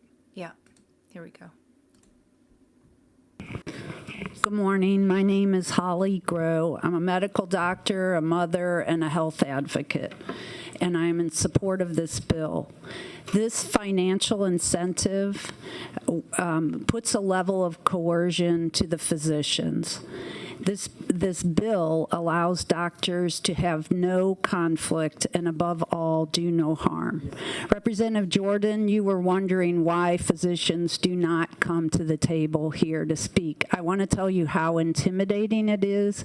And during COVID, our testimonies read to see if we were deemed a misinformant or disinformant. There was actually a letter sent from the Federation of State Medical Boards, and I have submitted that before to the different committees, but we were told that if we gave information basically against what the government was saying, that we may be deemed a misinformant or disinformant.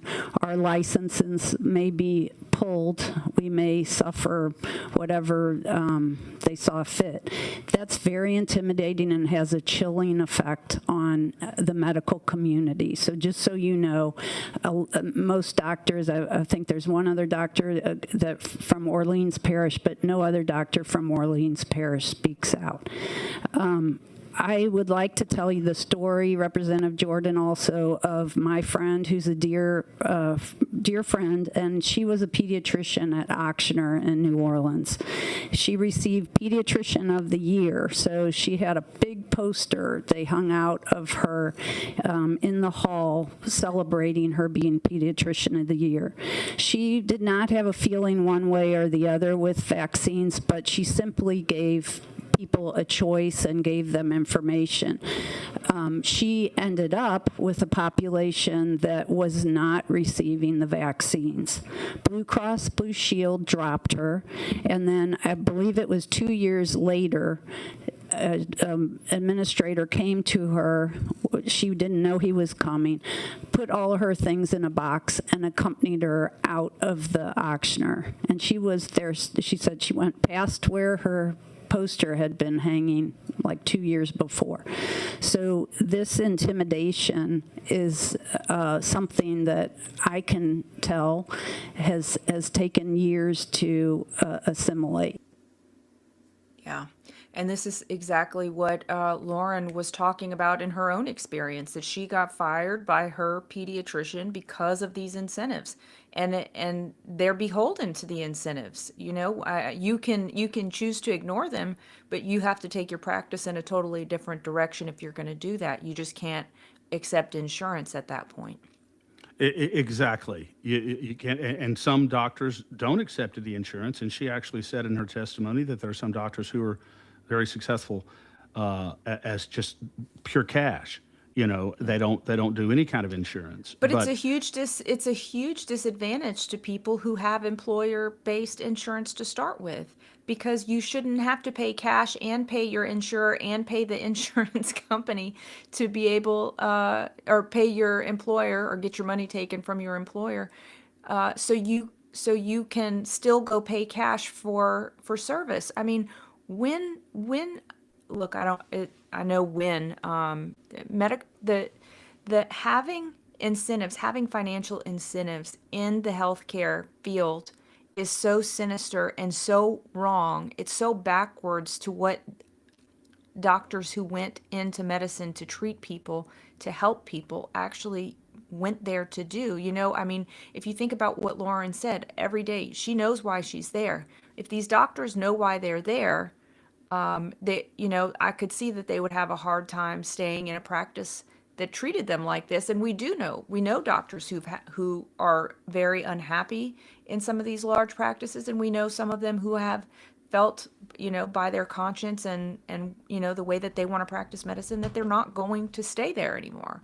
And they've gone into private practice or done something totally different. And it's just hard to see, because ultimately, yes, the doctors are affected by this 100%, but it's patients and it's health outcomes that are happening, because you're putting this big box effect, right? It's like you have all of these protocols, one size fits all, and you're jamming them into every single patient because that's the rules.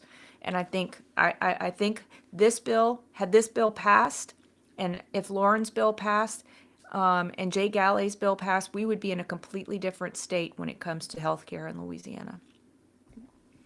Absolutely. And the last thing that doctors need is to be pressured by both the Federation of medical boards, and also by health insurance companies to impose protocols on patients that are not in the best interest of their patients. Only the doctor knows what's in the best interest of their own patient. That nobody else is in the room with them. And I think it is just absolutely dangerous and unjust to put this type of pressure on doctors to do things that violate, on Lauren's will, that violate their conscience. Yeah. And that's exactly and violate what they know is in the best interest of their patients. And what Dr. Gross said about the chilling effect. Did you hear what she said? Why many doctors don't come forward and don't testify in front of those committees? Because they're afraid of censure. They're afraid of retaliation. They're afraid of pushback from the medical establishment and from the regulatory boards. It's just a fact. And, I think it is very unfortunate that this bill failed in committee yesterday. I think it was a 12-4 vote. Yeah. With a number of Republicans voting against this very important bill. And I would like to, for the viewers to know who the Republicans in particular were who voted this bill down in committee. Yeah, first I want to just mention the names of those who voted in support of this bill because I'm grateful that they had the will to do that, the courage to do that, and they're Larry Bagley, Gabe Ferment, Jay Galley, and Roger Wilder. But those who voted against it, Dennis Bamberg, Brian Glorioso, Troy Hebert, Chance Henry, Big John Ilg, and I think the rest are Democrats. And Mike Bam and Mike Mellerin were both absent. But it's just I some of the line of questioning in that hearing was a little bizarre to me. It was acting like, the incentives were not a problem. That they could really work around the incentives, that just because there's an incentive doesn't mean that there's a corresponding disincentive or there's a corresponding, punishment for not meeting the quotas. I mean, the incentives are quotas. Don't get it twisted. Absolutely. And, Bamberg.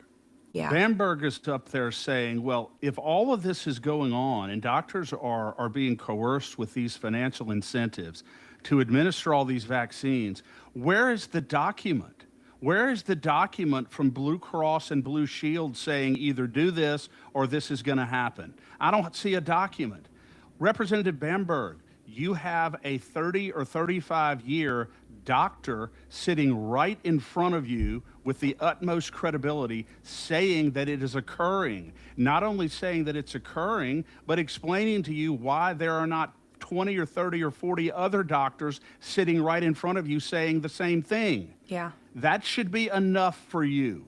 And certainly a modicum of intuition and common sense would dictate the conclusion that exactly this type of pressure was being exerted on doctors during COVID especially, and probably still is being exerted on them. Yeah, you don't have a piece of paper where Blue Cross specifically says either do this or else, but maybe Blue Cross Blue Shield is smart enough not to do that, maybe not to leave a paper trail. I just thought the excuse that I don't have a document sitting in front of me that directly implicates Blue Cross and Blue Shield in this is enough for him to vote against this legislation. I thought it was pitiful, to be honest with you. Yeah, and on the topic, because this goes together, in House Health and Welfare, it was Wednesday, yesterday, gosh, yesterday was a really long day. House Bill 1041 by Representative Jay Galley. This was a big bill that we were putting a heavy push on, and a lot of great people showed up at the legislature, a lot of great testimony in that hearing. That was a big medical freedom bill, but it did get amended into a kind of something that's pretty substantially different from its starting place. Yeah. In original form, this was a comprehensive bill that would have prohibited any type of discrimination or retaliatory treatment by any entity whatsoever, public or private, against any person for making a medical choice, declining any kind of medical protocol. It's consistent with, living in a free society, making those types of fundamental choices. And that it was a great bill.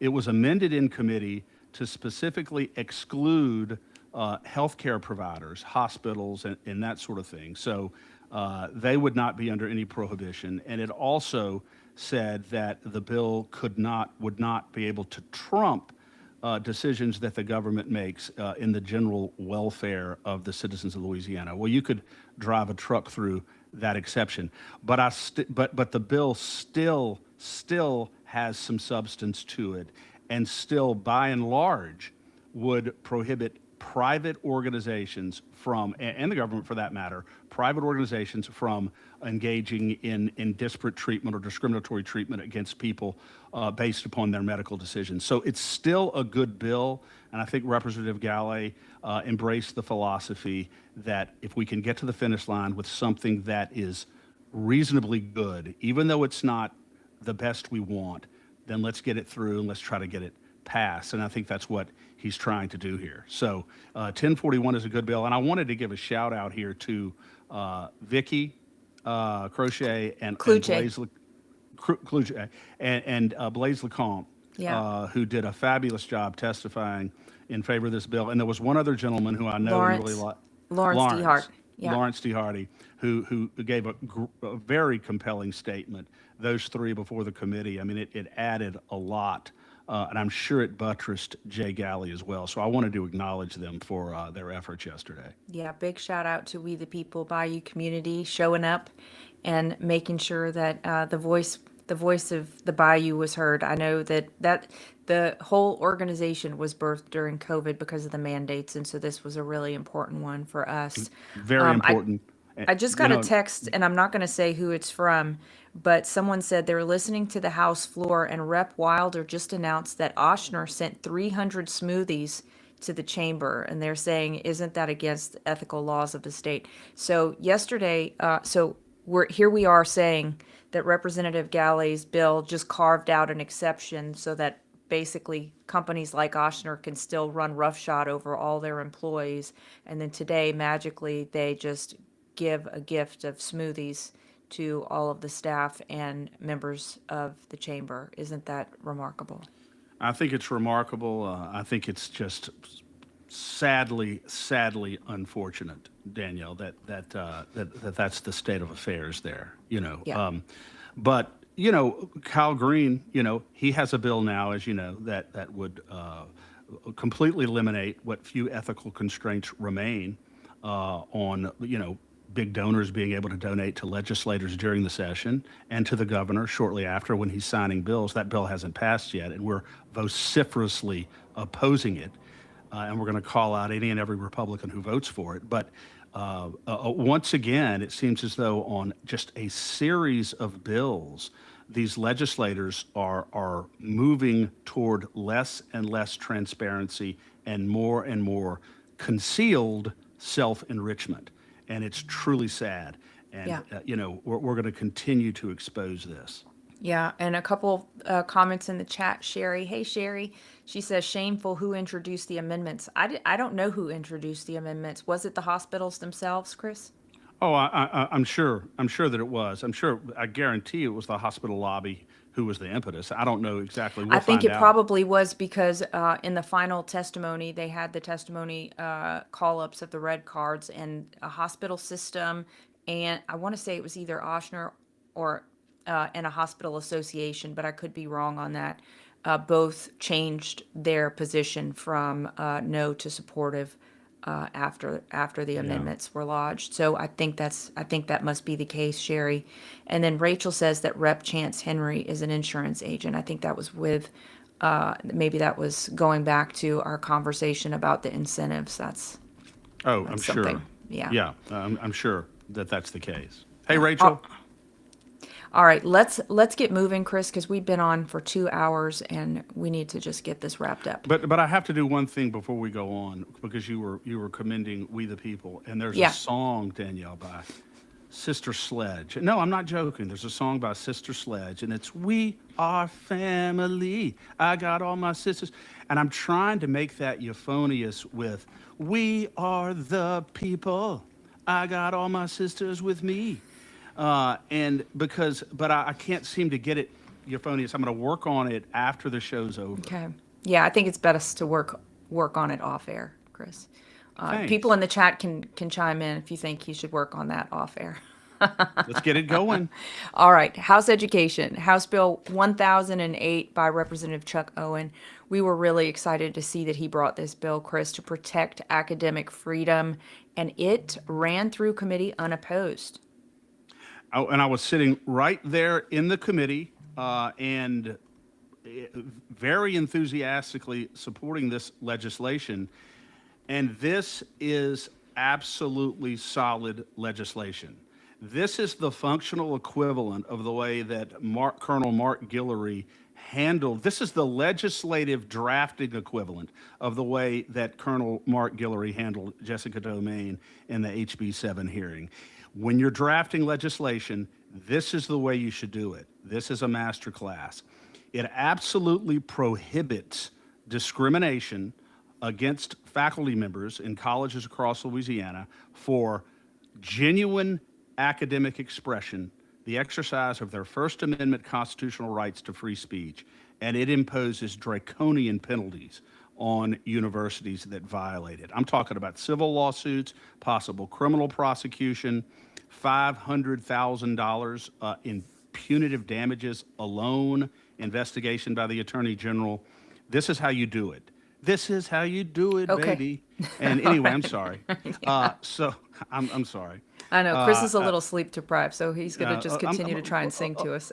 Teetering on the brink of delirium, but coherent as always. Anyway, so it's a great, great bill, so needed. And Danielle, why don't you talk a little bit about an immediate case that is pending right now that really, really explains why this bill is so necessary.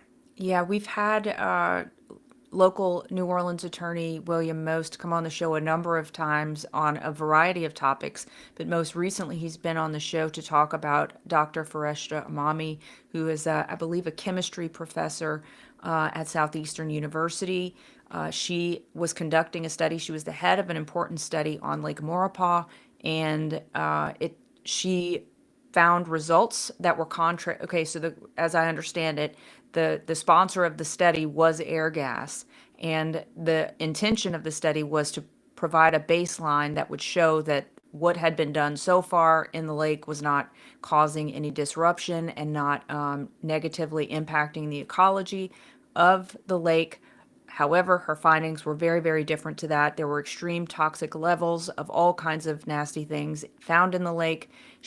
I think from what William told us, it seems like the university would have been fine with those findings insofar as they go into some journal that no one ever reads. But whenever she did talk to NOLA.com or maybe some other news outlets about it, that's what got some consternation at the university level. And so the president of the university got involved. He did a bunch of public records requests. It turns out, seems very, very clear that the university was directly targeting Dr. Imami because she used her free speech to explain what she found in her study. They pulled her from the study and I think kind of have been sidelining the research that she wanted to do. Of course, under the pretext of, other things that they had to make up to cover up the real reason why they pulled her. And so she has had an administrative hearing. We never heard back about how that turned out, so we should reach out to him and see how the president actually determined his own actions, whether he was at fault or whether he was not at fault. It turns out that the president of the university gets to decide whether he was wrong or right. So we didn't have high hopes for that turning out well. It seems like this is probably going to end up in litigation, but we don't have the latest on that. But this would retroactively bring Dr. Imami some relief should it get all the way through and signed by the governor. It's so important, Danielle, that you mentioned that because really the bow on this, for lack of a better word, the absolutely crowning achievement of this bill is that it has a retroactive effect back to January 2025, which means that Dr. Imami herself would be covered under its provisions and would be eligible for relief under the bill, which is great. Yeah, Danielle, you're talking the very simple version of this. One of the big CCS hustlers was funding this study, and it was being administered by Southeastern University. They commissioned her as the research lead to do this study into these toxic chemicals under Lake Maurepas, and they expected her implicitly, I'm sure, to do their bidding and come back and say everything's okay, clear the way for CCS, not a problem in Lake Maurepas. They weren't expecting the actual findings, and they certainly weren't expecting her to publish those findings, which are absolutely damning. And all she did was publish her very legitimate scientific findings and suffered extraordinary reprisal and retaliation from the university for doing so. That is the reason, case in point, why Representative Owen's bill is so very important. Yeah. So we are very hopeful that this makes it through, and our homework, Chris, is probably to reach out to William Most and see where that case stands. Absolutely. Either way, I guarantee it's going to end up in federal court because I do not anticipate the university giving her the full relief that she's entitled to. I just Yeah. don't think it's going to happen. It rarely does Yeah. because of the incestuous relationship that exists within these universities, even among supposedly disconnected and bipartisan and objective figures within those universities. It's quite incestuous. I don't believe that they're going to get the relief they deserve. They're going to end up in federal court. She has an extraordinarily strong case. She really does. He's done an excellent job of digging on that case too. He's the whole reason. Actually, what's amazing about this, Chris, is that the unintended consequences of Dr. Amami's persecution has been the explosion and uncovering of these NDAs, not only for CCS, but for the AI data centers as well. So it was a huge service done to the state to uncover what was really going on there, even though, of course, she has been suffering the consequences of having, of that anyway. I think good is ultimately going to come out of it, Danielle, and we need to have a show one day devoted strictly to the statutory history and the administrative history of these NDAs in Louisiana among LED, Louisiana Economic Development, administrative rules, and also the statutory development of it through HB 461 a couple of years ago. 30-something elected officials in Louisiana now, 30 or more, and I think it's gaining, have signed these NDAs that authorize them to completely conceal the details of these agreements between them and big corporations for up to 2 years until well after the ink is signed and they're fixing to start digging. And by then, it's often too late for the citizens to know what's going on. It's absolutely obnoxious that we would be hostage to these NDAs when they are propping these projects up with our money and our tax subsidies, and ultimately jeopardizing potentially our energy and our health. I think it is just obnoxious. It is obnoxious. All right, let's move on, Chris. A couple of bills related to lab-grown meat. It's called cell-cultured meat for the purposes of the law. It's Senate Bill 152 by Senator Mike Facey. His bill passed through the committee. I can't recall. I guess it was Senate Health and Welfare, but it has not made it to the floor yet, or it keeps getting returned to the calendar. I'm not sure why. We need to reach out to Senator Facey and see why this is not moving forward. And then in the House, there's a bill that's similar but not as strong, and that's House Bill 717 by Rodney Shammerhorn, and his is simply a labeling requirement, while Senator Facey's bill prohibits the sale of cell-cultured food products for human consumption. So a very important distinction we talked about yesterday, Chris, or at least my perspective, that I think there's a moral reason to completely prohibit it from the state rather than simply labeling it. I don't think this is the kind of thing where we say, well, you can eat it if you want to. No, it's Franken-food. We don't know how it's going to impact human health. I think we should not be green lighting it for ostensibly the poorest among us or the least informed among us to suffer the consequences and just say that we have a label on it. Interestingly, 100% agree. Interestingly, Rodney Shammerhorn's bill passed the House floor with a vote of 96-1, and the one person who did not want this stuff labeled was Denise Marcel. I'm not sure why, but it's very interesting to me, and I wanted to make sure I wasn't the only person who knew that. Denise Marcel, the outlier on a bill that would prohibit selling to human beings animal meat that is grown in a lab from the cells of animals in a lab. I mean, it's just extraordinary that just that the would labeling. Just she doesn't want it labeled. Even just the labeling of it.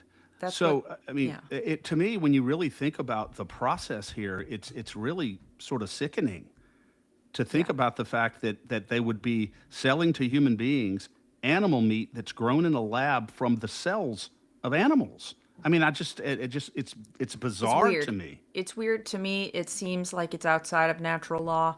I'm not into it at all. So anyway, I mean, let's move I on. wouldn't even look. I'll absolutely eat anything as long as it's not crawling around on my plate. But I think that might be off limits even for me, the six of 12 kids. Well, look, I mean, let's talk about restaurants. You go to a restaurant, you don't think you deserve the right to know that what you're paying for is not a normal piece of meat. It's a lab grown piece of meat. That's not right. It's not right at all. And I don't think people would eat it even if it was grown in a lab right there in the restaurant. Oh my gosh. Let's move on, Chris. I swear to goodness gracious. All right, we're going to get through this. House Bill 39. I think this is an important one I wanted to make sure we raised. We haven't talked about it yet because there's so many other ones to talk about, and it hasn't faced extreme opposition. It's House Bill 39 by Representative Gabe Ferment, who's doing, I think, a really good job this session, and it requires all law enforcement officers to be citizens. So pretty straightforward bill. It passed the House floor 64-24, and it was almost it was a pretty close party line vote with two Democrats joining the Republicans in favor of it, and they were Roy Adams and Robbie Carter. Were there any Republicans who voted against this? No. Okay. No. Why do you think it is that even Democrats would vote against a bill that requires our law enforcement officers to be citizens of our country? That's just bizarre. I don't know, Chris. I don't know. I don't know either. It's like, it's crazy. It's almost like sometimes they just reflexively want to vote against the way the conservatives vote. That's the only thing I can think of. It's nonsensical. I mean, it's voting against your best interest at the end of the day. Yes. Because, I mean, if you're getting arrested for something, you want to know that someone actually knows and respects the laws of this country and speaks your same language, maybe. Absolutely. And on that bill, we are definitely not family. The Republicans All right, and the Democrats. House Bill 284.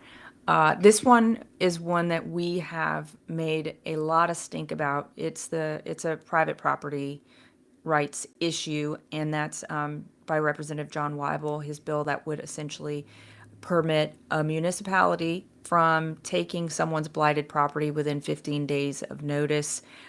It has been it passed committee, and anyway, it's been returned to the calendar for the House floor, so it hasn't come up for a vote yet. It is subject to call. Did you have anything else you wanted to say on that one, Chris? No, it's subject to call today. But as we've said before, the bill is designed to get rid of blight, but they're not giving due process to property owners. They're accelerating this process. They get to expropriate the property the moment they file the expropriation action, even before the property owner gets to be heard by a judge. And it just fundamentally violates due process. And, this bill, by the way, failed. No, wait, didn't this bill, has this bill been voted on once or not? Oh, Chris, now you're testing the limits of my memory. I don't know. Absolutely. This bill was voted on once. This is the one that we ran the clips of Cruz and Fermet and Amity on the House floor. So it had already failed once, and that's right. He made a motion to reconsider. You're right, Yes. 100%. And so right now but there were enough absences, right, to overcome that, so he was able to get it reconsidered. Right now he needs 6 votes for it to pass on reconsideration. We have continued to make our position very clear on this. Afford proper notice and right to be heard meaningfully about your own property, and then we'll go away. Until then, this is way too important. The bill's got to go down the way it's currently written. Yeah, 100%, Chris. Okay, we are about to come in for a landing, folks. Thank you all who have stuck with us. I know this is we're covering a lot today, but Thursday's just tend to be a little bit heavier day because the rest of the days, I know you got to get to the legislature, and they're not really doing too much in committees this morning. And today, the legislature, the floor, the Senate's not in, and the House is talking budget stuff. So it's not some of the bills that we're tracking so closely. But the last bill that we want to talk about here is House Bill 661 by Representative Brian Fontenot, and this was his bill that is essentially nepotism, a nepotism exception for school hiring.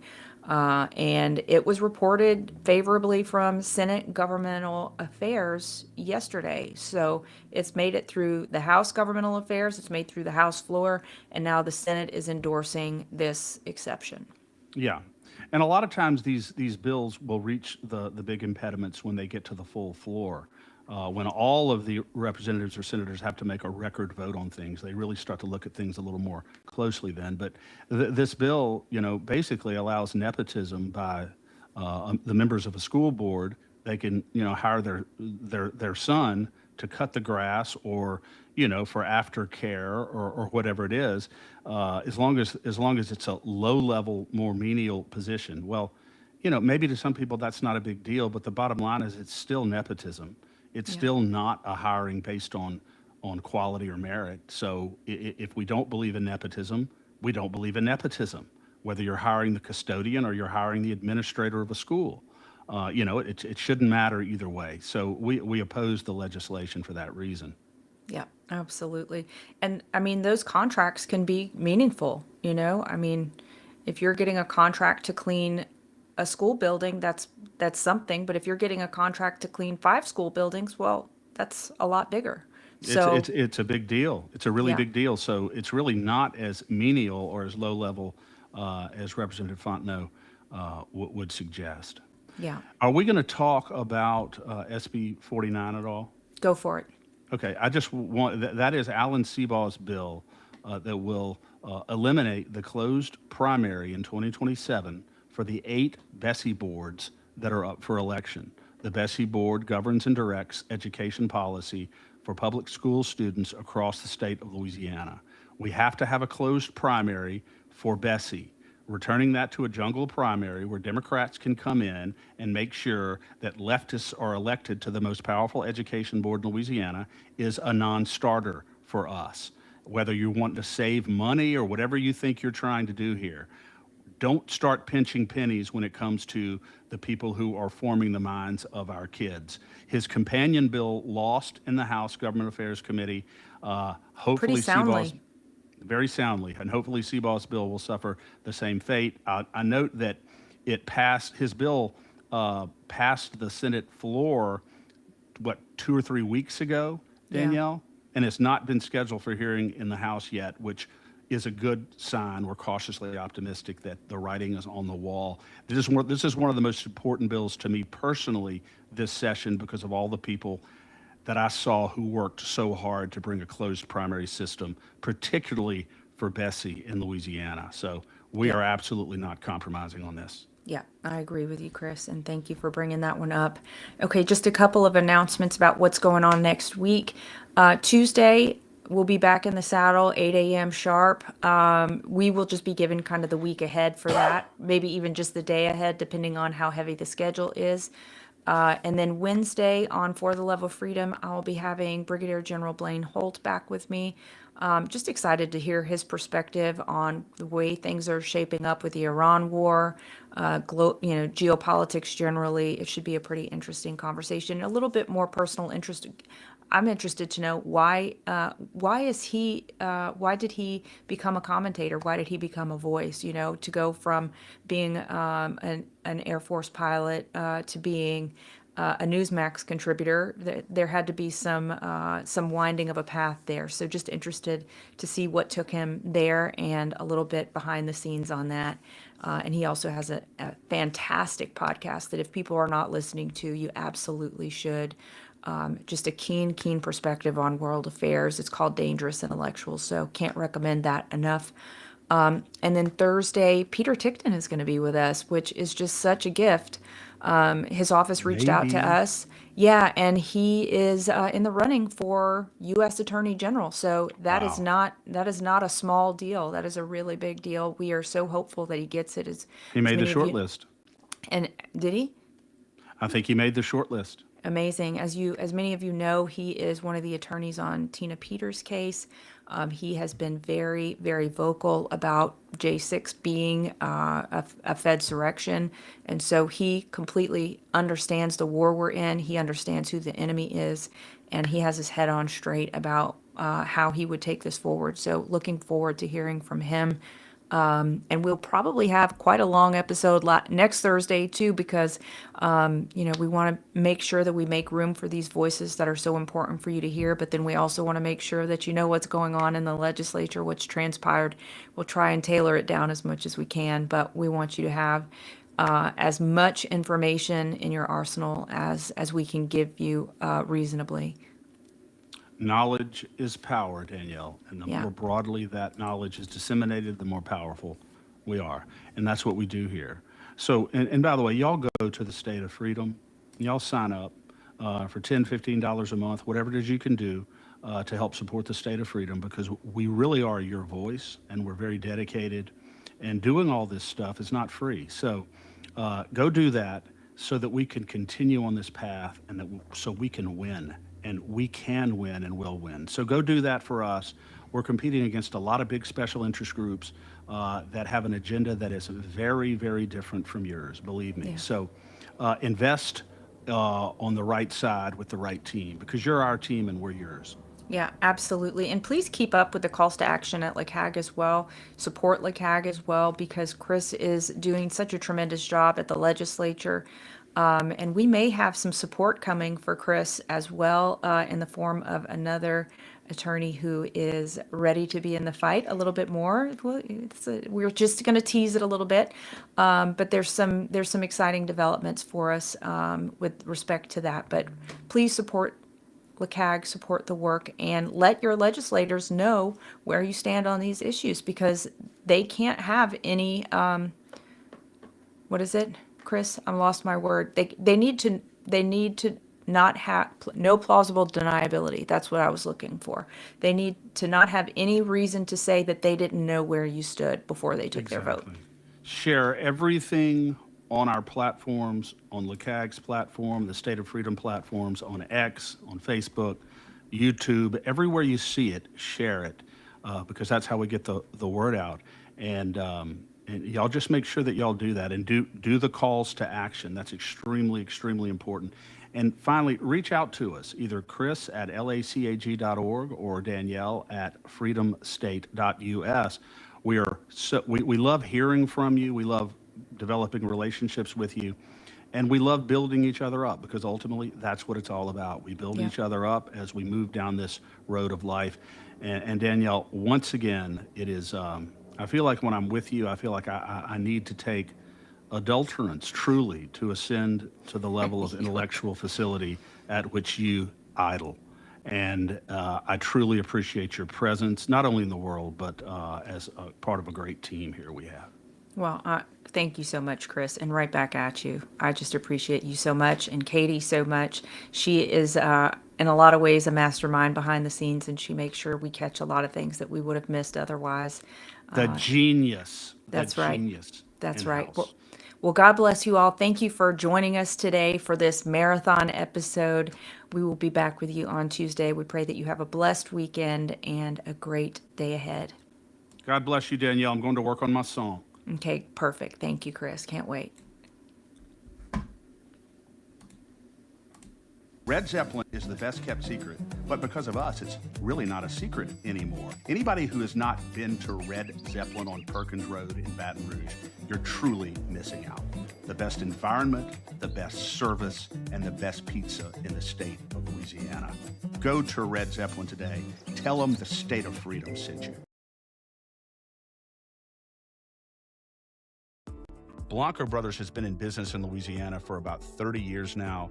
I have personal experience with this company, and I know others who have as well. If you have a business or a home and you've got roofing, gutter, sheet metal issues at all, one number you need to know, and that's Blanco Brothers Construction. He will treat you right financially, and he will take very good care of you with regard to the quality of the service that he provides. I cannot recommend Blanco Brothers Construction more highly enough. Memorize the number 225-226-4222.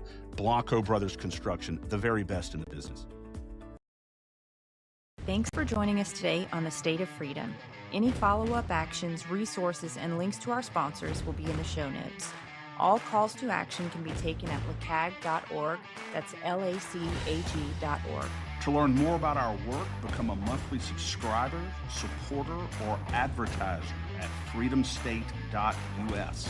The State of Freedom, the #1 conservative podcast in Louisiana.